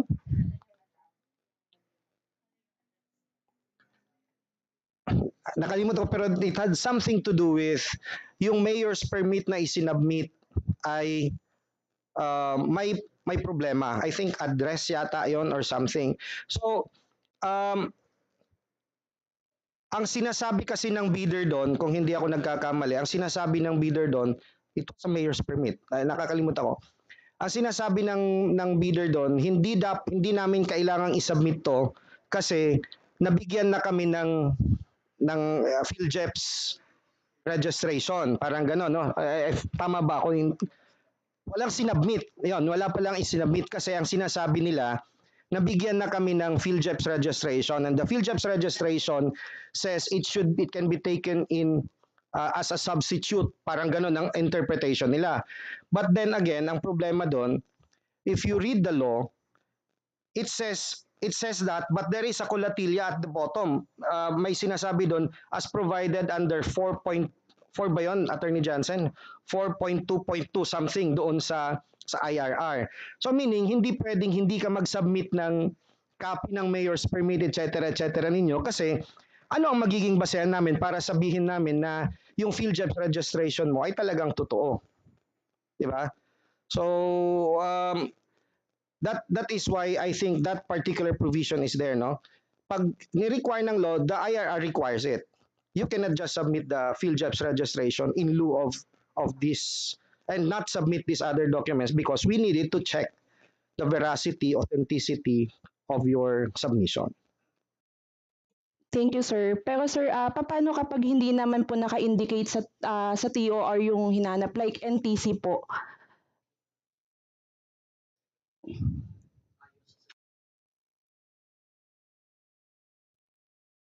Sana sir, ibigay na lang sana yung pinaka-list na kailangan na isubmit kung ano yung mga permits talaga na tinutukoy po. If I am not mistaken, yung NTC yata is a requirement ng lahat ng ginawa na product dito sa Pilipinas. Pag ginawa ang product sa Yes, Pilipinas sir. na, halimbawa, laptop, kinakailangan may NTC certification yan. It need not be provided in the bid bulletin. Diba? Or hindi na natin kailangan pang i-specify yun kasi magkakaproblema talaga yung produkto mo pag hindi walang NTC anong tawag doon, seal, 'di ba seal 'yon? O ibig sabihin saan galing yung produkto mo, 'di ba? That need not even be asked na. Ang important you have to show because it shows it tells about the quality of your product. The NTC requirement is something that all products na pertaining to etong mga electronic products ay talagang dapat meron, no?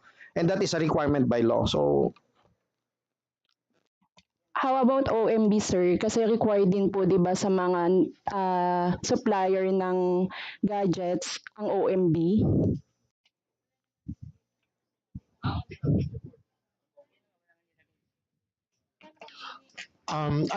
To answer that, yung pagdating ng BDS, hindi ko mabasa. Pagdating niyan, merong requirement kasi for Class A documents, di Yes, ba? sir. I think it is properly outlined doon sa IRR. Kung ano ang kailangan yung isubmit. You need to submit your field JEPs, kung SEC, DTI, whatever is, you need to submit your mayor's permit, etc. So maliwanag yun sa batas, right? Now, what you're talking, NTC, OMB, I think these are all articulated in RTOR. Kaya nga may ISO, may MIL requirement kami, etc. etc. So naka-articulate sa TOR kung ano yung kailangan naming certification doon sa products. Kasi yung DBS, this is entirely different from the certification that we're looking for doon sa product nyo. So kung ano yung naka-articulate doon sa TOR, kung ano man yung mga certification na kailangan namin doon, kailangan yung isubmit yon. Yung sa DBS kasi, hindi na yun ina-articulate kasi they are given in the IRR.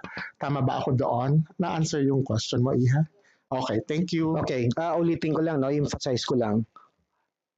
With this activity that we have, all these documents that we're asking for you, hindi na kailangan naming ilagay lahat isa-isa. Kasi kung may batas na nagre-regulate dyan, dapat sundin natin yan. So kung halimbawa kailangan ng OMB certification, then you have to, the law already provides for it. Yung ating NTC certification, the law already provides for it na ang ating laptop dapat or material ay dapat certified na NTC. The law already provides for it. So pag tiningnan namin yan, kasama yan sa aming appraisal even if it is not stated there. Kasi we also have to comply with what the law provides. It need not be written. Sabi nga, kung pupunta tayo sa kontrata, in every contract is written the law, no? So hindi na natin kailangang ilagay lahat 'yan. Pag may batas, supplements automatically the contract. If it is not found in the contract, even if it's not found in the contract, it's still needed. Kasi the law provides for it. Thank you po sir. Yun lang sir, para din po sa lahat ng bidder po, not for us lang naman po. Sana po ma-indicate na lang po kung ano yung specific na kailangan na isubmit sa bid bulletin po. Kasi kung magbabasihan po natin yung permit by law, naka-infinite po kasi siya. Kumbaga kailangan ng fire permit, OMB permit, NTC permit. Ang dami po kasing permits by law po na kailangan din po namin malaman kung ano po yung specific na kailangan isubmit. Well, I don't think you need a fire permit Ayun para nga sa po, laptop, sir. diba? So you just connect it with the product that you are offering. I think hindi naman, logic tells us that kung ino-offer mo lang ay laptop, di mo lang kailangan ng fire permit dyan. Pero siguro, kailangan mo ng fire permit or whatever ang tawag nyo dyan if you are going to build a building. Di ba? Yung certification yata ng ano yun, fire department, di ba? You don't need to submit that sa amin ngayon kasi hindi naman yun yung hinahanap namin. Hinahanap namin yung laptop lang. Okay, and the another equipment na kasama doon sa ating ano tawag doon? DCP. Thank you po.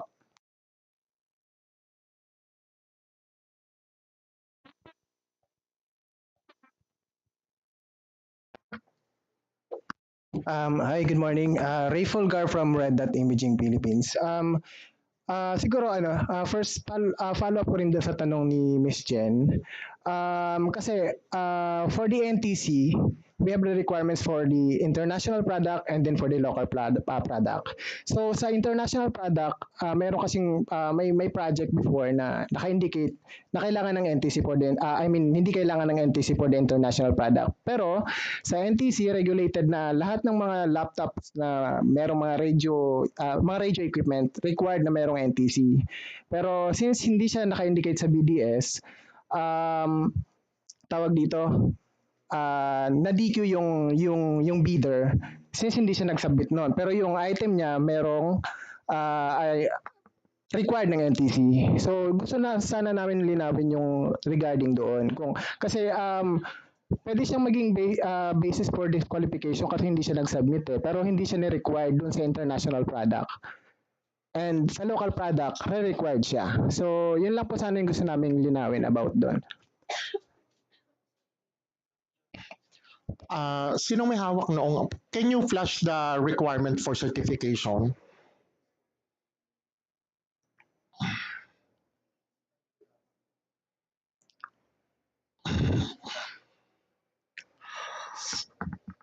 Siguro sample sa Smart TV. Ito kasi yung pinag-uusapan natin, no? Tama ba ito? Tayo, this is for what? For laptop? Sa yung laptop muna. Smart TV yan eh. Laptop. So ito yung nakalagay naman yung mga certifications that we would be requiring. Nakatulad ng NTC type approved certificate. Hindi naman nakalagay dun sa laptop whether it's a Philippine made or international. 'Di ba? Tapos pagdating dun sa Smart TV, excuse me, can you go down? Yan. So in-specify din namin ano yung kailangan namin certification for international product and local product. Now to your point, wala kasi kami ni-require na NTC for international product. Diba? Ni-require lang namin yung NTC for the Philippine made.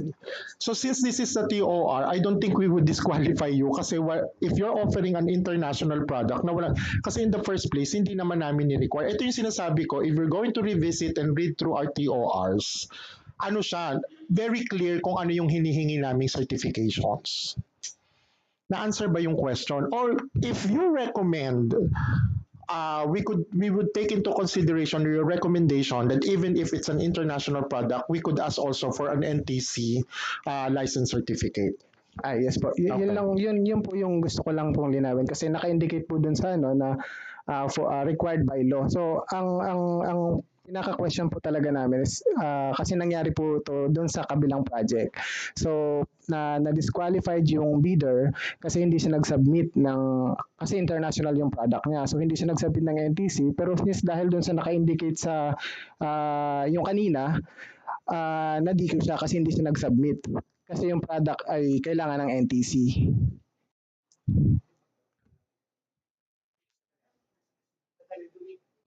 Is your question related to the question of? Yes po. To be honest, Tech Guru po yung bidder na na-DQ dahil hindi daw po nag-submit ng NTC but our product is international product. Ito po yung sa TVL. I hope nakikinig yung TVL. Back 5. Ayun lang po. Kumbaga, kasi po nag-adapt po sila ng technical specifications dito po mismo sa DCP. Sorry, ibang back yata yun. TVL, ibang back ba yun? Back 5. Yes po, but the technical specifications was adapted from this project. I'm sorry, we are not in the liberty to discuss with other procurement matters, with other back or even with ano. So, to close the matter, we will take into consideration that we would now outline all corresponding certification that we would need. Okay? So we will take into consideration that for international product, included would be the NTC license certificate and all other pertinent certificate provided by DBS. That would be great, sir. Okay, thank you very much. Isa pa pong question pa. Regarding naman sa technical specifications, with regards sa processor, clarify ko lang, no? Processor po ng laptop.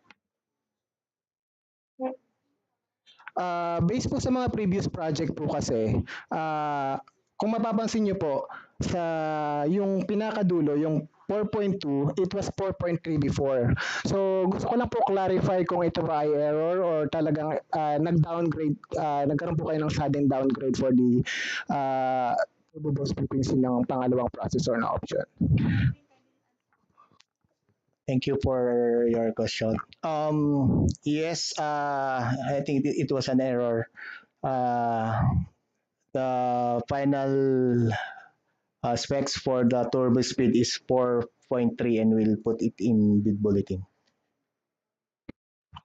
Thank you so much. Last question po, sir.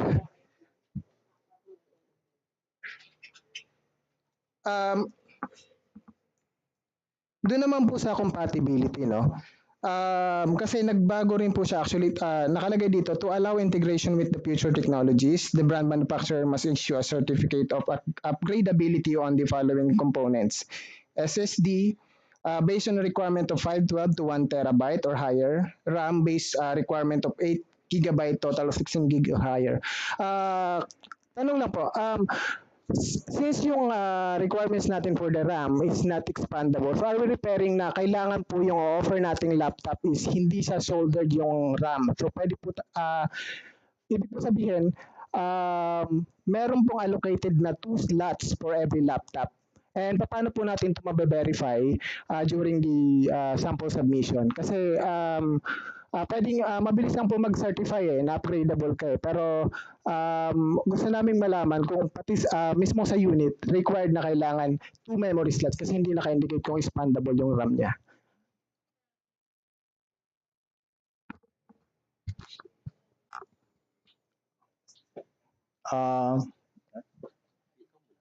Sige, ikaw muna. Sige. Sige.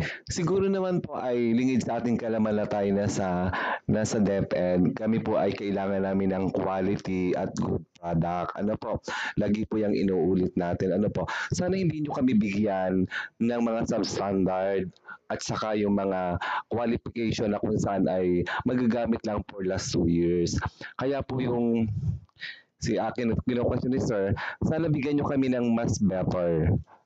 Kung yun po yung nakalagay doon, yun po yung minimum specification, pero it doesn't mean na kayo ay magdi-derive lang doon sa ganong klase ng specification. Thank you. Yes. In addition, if we need to open the laptop to check lang kung talagang tama po yung certification na may upgrade ito or may additional slot for the RAM, so we will do that po. Siyempre, hindi lang po yung paper submission lang. So, kailangan nga po, dapat verified yan, authentic. So, hindi po pwedeng magkaiba po yung sinertify natin based dun sa sinabit nating specification.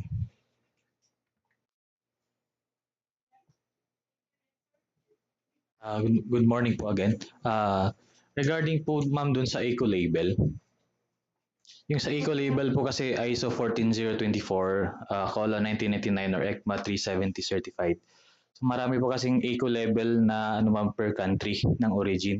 So if possible po sana, kasi yung mga certifications natin kanina, kung mapapansin po natin, meron po siyang or equivalent. Pero dyan po sa eco-label po na yan, it's only 2. Dalawa lang yan. Pero sa iba't ibang countries po, meron po silang iba-ibang eco-label equivalent doon sa manufacturing kung saan po nag-originate yung device. We'll take note of that, sir. Thank you. Thank you po. Second question po, ma'am. Yes, go ahead. In relation po doon sa sinabi kanina regarding the processor, kasi pabalikan po natin yung processor ng laptops po natin.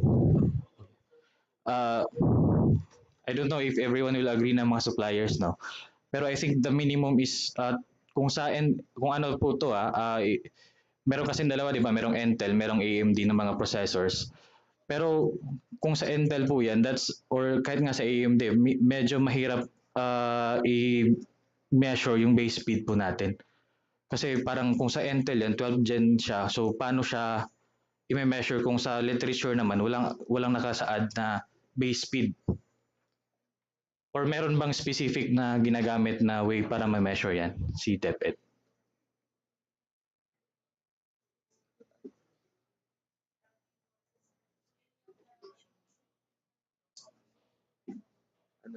Or okay na po ba sir yung self-serving certification sir coming from the manufacturer?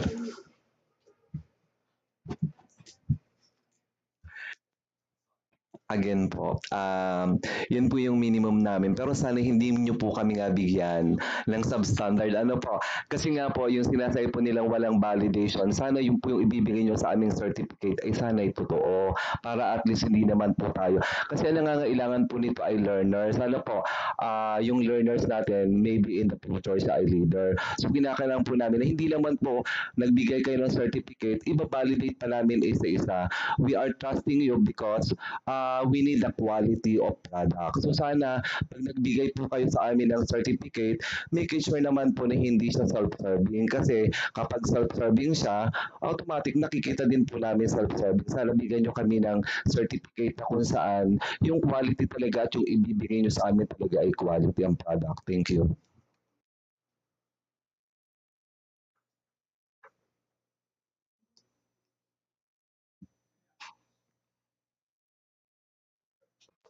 Sandali, may napaisip ako dun sa tinanong mo eh. Actually, pag tiningnan mo yung Google, may way pala. Yes, to test the base speed. So, meron naman. It is actually in the Windows key, type system information, lalabas ang CPU model mo, clock speed will be listed under processor. So baka yun, isa. Maybe meron naman talaga. I think si Sir ay referring to other processor na mga wala na yung base speed. So, pero again, this is a rebid order, is a rebid, so it's the same spec. So yung previous naman, may mga na-offer naman na with base speed. And it's a minimum processor. And meron naman po yung way to check.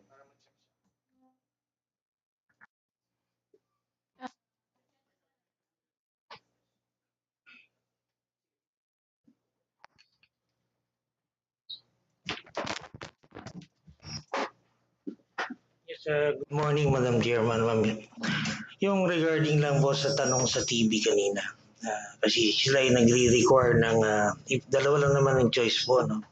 If we are going to offer an international brand at ni-require ni DepEd na merong NTC type approval, ang pag-apply po sa NTC ay merong oras, may katagalan. So bentahin na po doon sa mga international brand na nakapag-apply na ng NTC. Since ang bid submission po natin ay December 5, hindi na po kami aabot. Maliban na lang po kung extend yun ng January ang bid submission. Yan, salamat po. Frankly, this is also have been taken into consideration when we are drafting the TOR. That's why we are saying that we are taking all the necessary recommendations and decide accordingly. Thank you.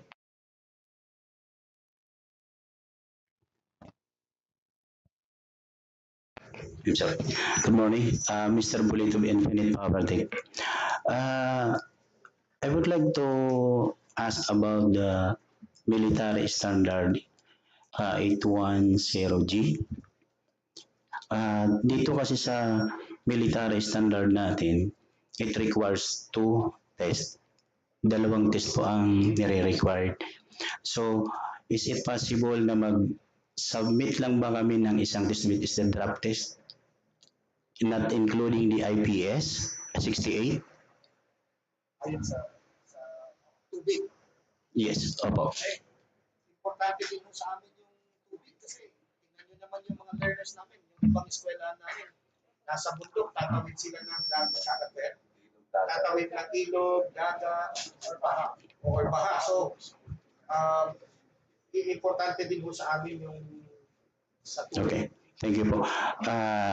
Yun po kasi ang gusto ko itanong kasi the IP68 it requires the waterproof. So during the submission of sample ba, magkakaroon ba tayo ng physical testing nung sa sa military standard? Because the IP68 it requires almost 1 meter to submerge the laptop.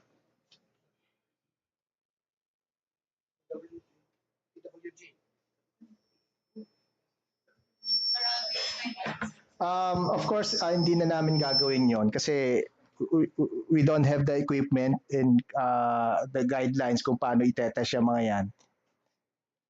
So, yung certificate is enough na to justify na yung laptop is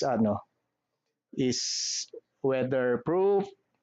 Yun nga kasi may mga schools kami different geographical kasi may moist, like example yung mga mountains, so may mga moist yun.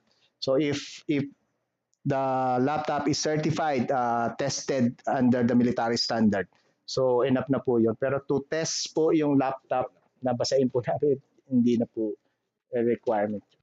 Anyway, sir, at the end of the day, no, if you deliver as for example, nanalo kayo and then nag-deliver kayo ng product sa amin and then may mga certification kompleto naman, but nung ginagamit na or before pa nga gamitin ng aming learners or ng aming teachers kung sino man ang gagamit ng unit, medyo napatunayan or nakita na talagang hindi pala totoo yung certification, tandaan nyo meron ho tayong batas din tungkol doon. So pwede naming i-cancel yung buong tapos filean namin kayo ng damages o pwede namin kayong anong tawag dito? Ipa-blacklist and all, no? So ayaw nating pumunta doon. So naniniwala naman kami sa integrity din ng mga ating mga bidders.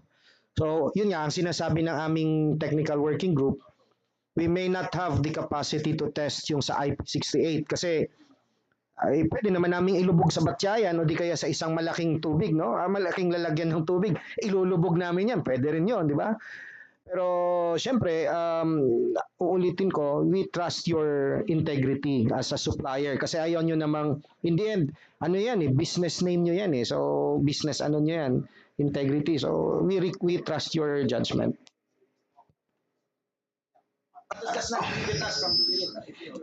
Sir, and if I may add, yung mga certification kasi, this is also something to do with our claim for warranty. Kasi kung sasabihin nyo sa amin, these are of this military grade, etc., tapos nasira siya because of moist or we could claim for warranty. Hindi nyo po pwedeng sabihin sa amin na, kasi naulanan siya or something.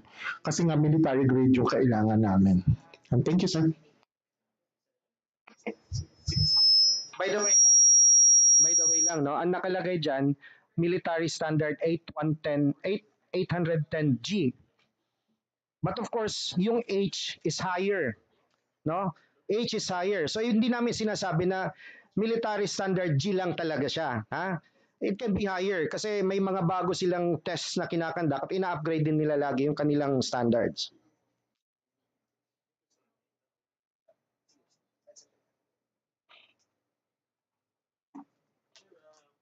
Question lang regarding military standard.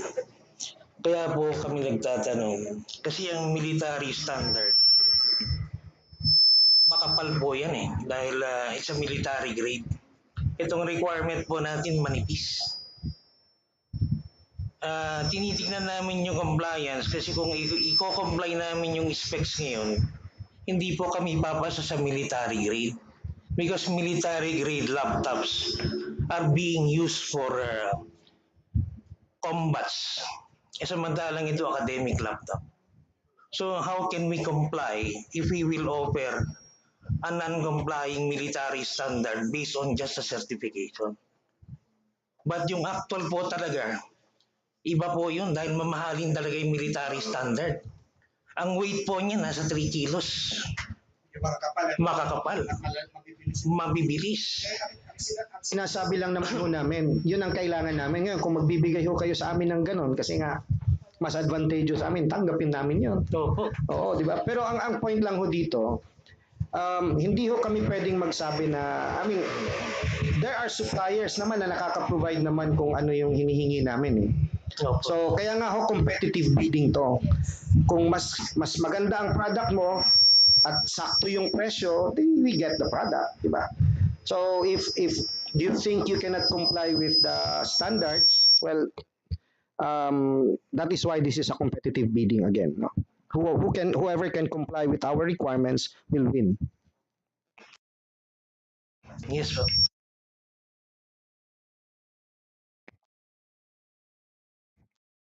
Sir, this is in relation yung sinabi niyo po kanina, sir, na Yung sa ano yun, yung nagre-return tapos may mga defects, 'di ba sir? May sinabi kasi kaninang patent defects tapos latent defects po, 'di ba? Ano po ba sir yung tolerable at allowable percent ng RMA ni DepEd?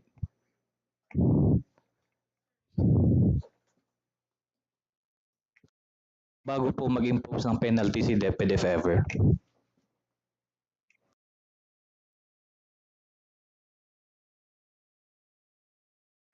Pero wag naman po sana.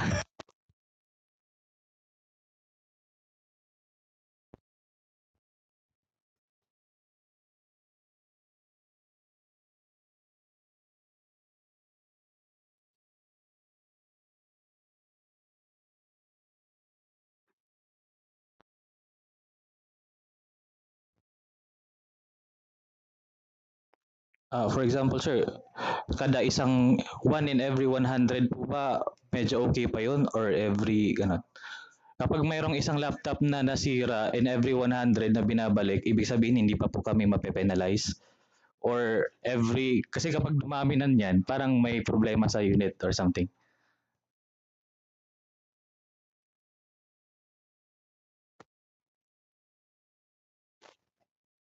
The patent and latent defects, sir, pero walang nakalagay, sir, na tolerable percentage ng RMA.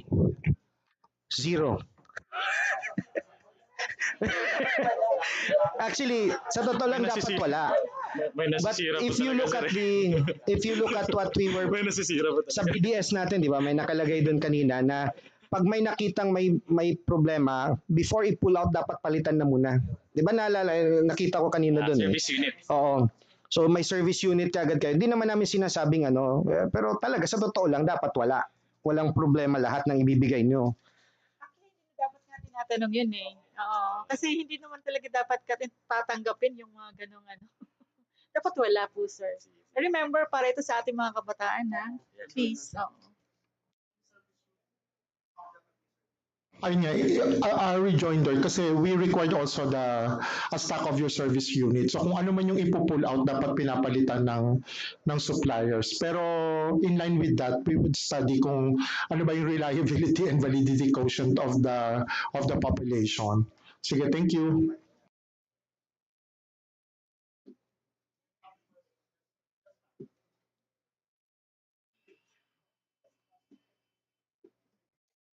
Good morning po.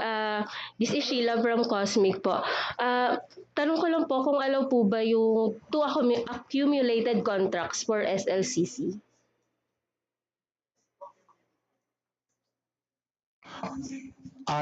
For SLCC, to accumulated contract for SLCC.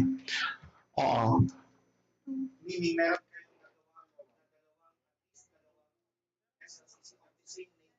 Yes po.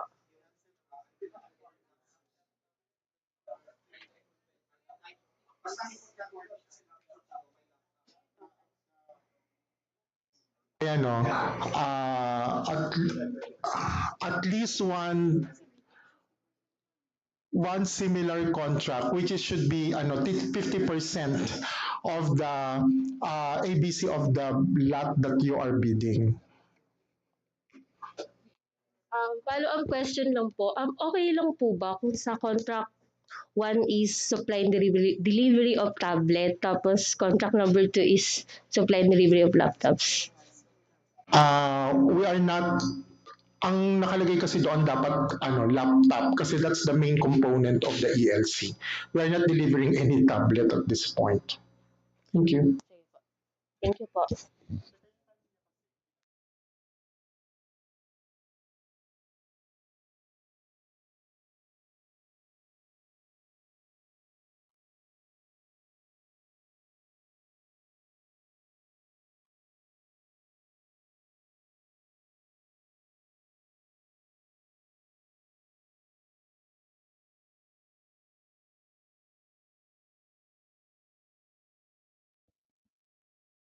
Actually kasi, ito lang just hindi naman sinasabi ko na ito yung sagot sa tanong mo, no.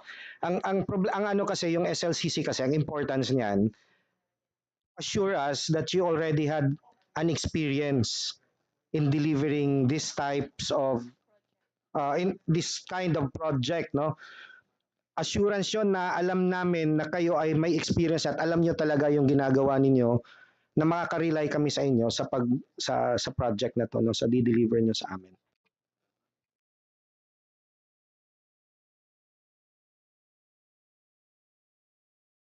Point of clarification, no? I alighted a little late, but you were talking about NTC or international contract, international device, di ba? Will not need any NTC approval. However, from our experience, we're supplying here in the Philippines tablets, laptops, and all those kind of devices. It's a communication device, and it has to pass through NTC. Otherwise, any arrival from importation will be blocked by customs. They will not agree. So in other words, even if it is an international grade product, it is required to have an NTC permit. Second question, in commercial purposes, for commercial purposes, we register our product, we have an import permit, okay, we were able to import, but each item has an NTC number, and that is the NTC registration of the device. In which case, we pay NTC a certain amount for that particular, for every product. Will that be waived by DepEd? Otherwise, it will be an additional cost for every product that we supply to you. Let me just ask the question, sir. The reason you pay for those those things that you have mentioned to us is because it is required when a product is brought to the Philippines. Who requires it? NTC. NTC. So it's not the DepEd that requires it. So if you're supposed to pay for it because the NTC requires it, then you have to pay for it because not because DepEd requires it, but because NTC requires it. So because each product has to be registered, it has to be it has its own identity. It's a communication device. Yes, sir. And that is why, as I said earlier, we need not enumerate, para sa akin lang ho, personally, we need not enumerate all the requirements dyan. Kasi there are requirements that the law actually provides, which need not be written here na. Kasi ni-require ho ng batas yan, hindi naman ho kailangan naming, ang presumption ho namin yung product ay compliant doon sa batas, di ba? So hindi na ho namin bubusisiin kung ano pa yung ano kasi yung sinasabi niyo nga ho, pag nag-import ka, correct me if I'm wrong sir, ano? Pag nag-import ka, may requirement ang NTC na communication device yan, kinakailangan dumaan sa kanila, mag-certify din sila. It is no longer the requirement of DepEd but the NTC because that is a requirement by law and it is automatically written dito sa ating mga pinag-uusapan. That's what I want to clarify. All right, sir. Okay. Thank you very much. Some more questions? Yes, please. Regarding po dun sa upgradability and compatibility po na na-raise po ni Sir kanina, it's very easy to anyone to certify. So, may we suggest po na ilagay na lang po ito sa test parameters, test protocols, how to prove na ang ating pong item na i-offer sa DepEd is qualified dun sa upgradability and compatibility na required. Okay, noted on that. We will discuss with the TWGs. Thank you, sir. Okay, no?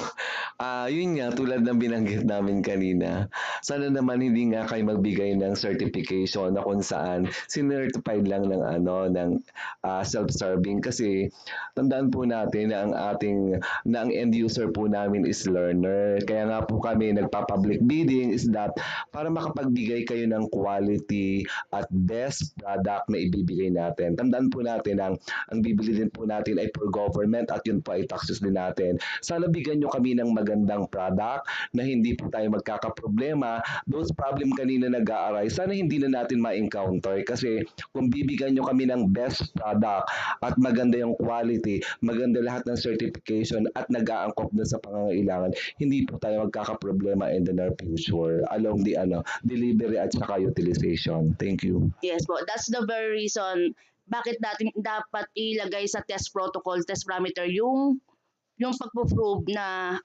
pasado siya sa upgradability and compatibility. Thank you, sir. We will take note of that, ma'am. Thank you. Next, please. Some more? Some more questions? No more. Yes, another one. Last one.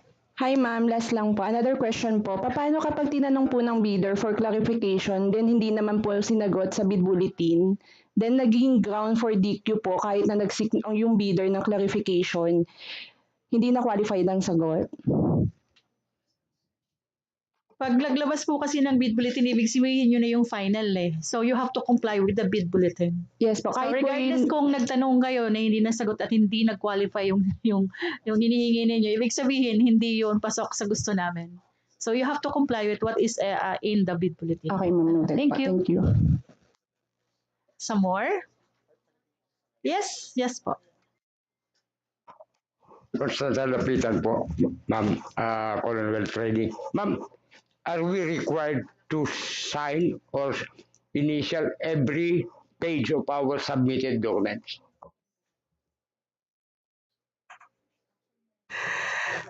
Sir, ako, it's a matter of ano sa inyo, no? But ako, I would suggest you sign each and every page or kung gusto niyo, certify niyo pa each and every page of your submission because that will be beneficial sa inyo in the end. You can claim that eto talaga yung sinabit namin kasi nandyan yung signature ko, di ba? That's a protection on your part.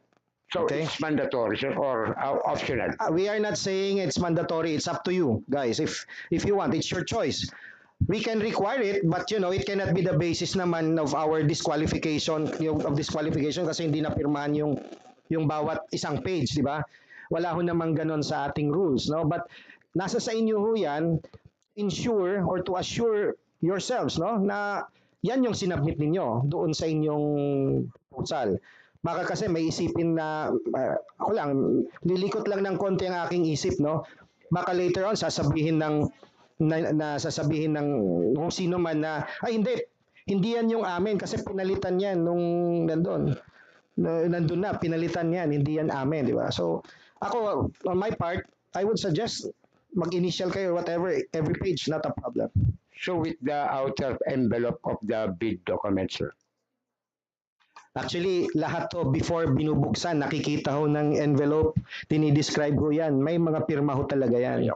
Para ma-ensure namin ma-ensure din kayo na hindi namin binuksan yan before dumating doon sa bid opening. Okay. Thank you, sir.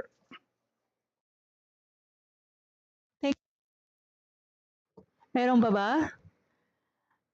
If wala na, ganito lang po yun na pag-uusapan po namin lahat ng mga diniscuss ninyo or sinuggest kanina, but it doesn't mean that we are going to embrace everything. So because we wanted the best for our learners, we wanted the best quality of equipment that we could have for our learners. So kung ano po yung laman ng magiging bid bulletin namin, yun po yung dapat i-comply ng magbibid. So we hope that all of you will join us, pero yun nga po, please give us the quality equipment. So may I please direct your attention to the screen. Tignan po kung may mga letter of clarifications kayo, kindly check the address and make sure that it reaches our office by November 28 before 4 p.m. Thank you.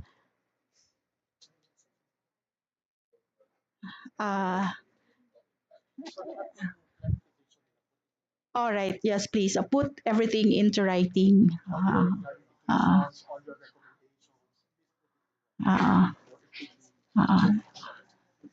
Backsec, can we proceed now to the next? Since there is no more question.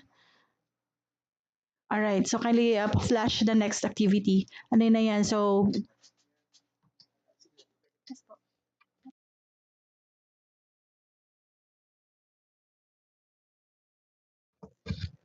Okay, pahabol na lang, no? Yes, kanina kasi yung tanong na SLCC, parang nasagot ko partially yung tanong kanina with respect doon sa isa na nagtanong na sinabi ko, ang purpose yata ng SLCC is to determine your experience, di ba? That is the sole purpose of the SLCC, na makita namin na may experience kayo. So, yung tanong kanina, pwede bang multiple use ang inyong SLCC? Yun ba yung tanong kanina? Correct me if I'm wrong, ha? Pwede yun so long as hindi bababa sa 50% ng lot na binibid ninyo yung amount ng SLCC nyo. Okay? Ang importante kasi makikita namin na hindi niyo makikita namin na may experience kayo at kaya naming maniwala sa bidding ninyo, sa bid ninyo. And by the way, marami rin ho talaga sa ating experience namin, marami rin ho talaga sa ating mga nagbibid ang hindi rin naintindihan ng NFCC at saka CLC. Ikla-clarify ko sa inyo, huwag ho kayong mag-submit ng dalawa, NFCC at saka CLC. The rule is or, kasi ang nakalagay doon sa batas, in lieu of. In lieu of the NFCC, you can submit a CLC. Meron no kasing sa experience namin, dalawa yung sinasubmit kasi sabi nila, bahala na kayo, importante dalawa nga yung sinubmit namin, masigurado kayo na kaya namin, di ba? Ang problema doon, pag NFCC mo, kami pang mamimili, parang hindi naman tama yun, di ba? We are not in the liberty to choose. So, at saka, tandaan nyo, pagdating sa eligibility, ano yung nakalagay doon? Pass, fail. Walang discretion ho doon. So, pass, fail lang. Pag hindi nyo na-submit, fail. Okay, hindi na ho kami maghahanap ng iba. Bakit meron naman kami doon sa ilalim? Wala ho. Pass-fail lang ho yan.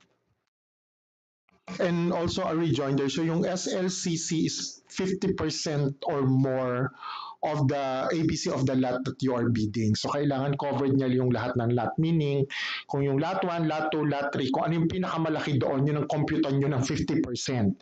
And your SLCC is not on aggregate. Hindi po pwedeng dalawa. Dapat isa lang, kaya nga single largest contract.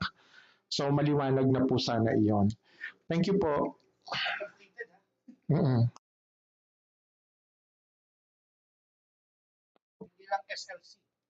All right. Do we have more questions? Wala na ba? Hearing none, Bangsek, kindly remind them of the deadline for submission, and after that, we shall now adjourn.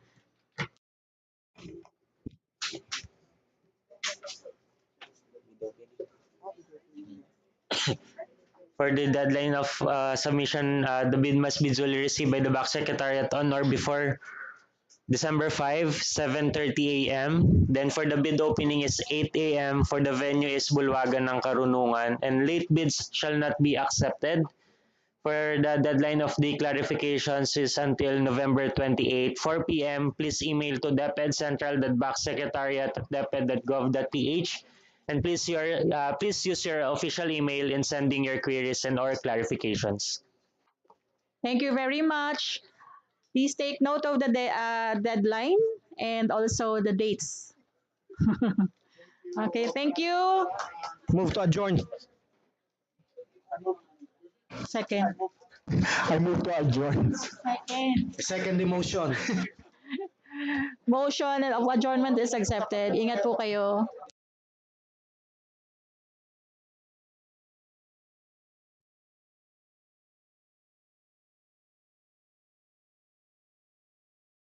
Baksek, kindly stay po. Mag-usap po tayo. And so with the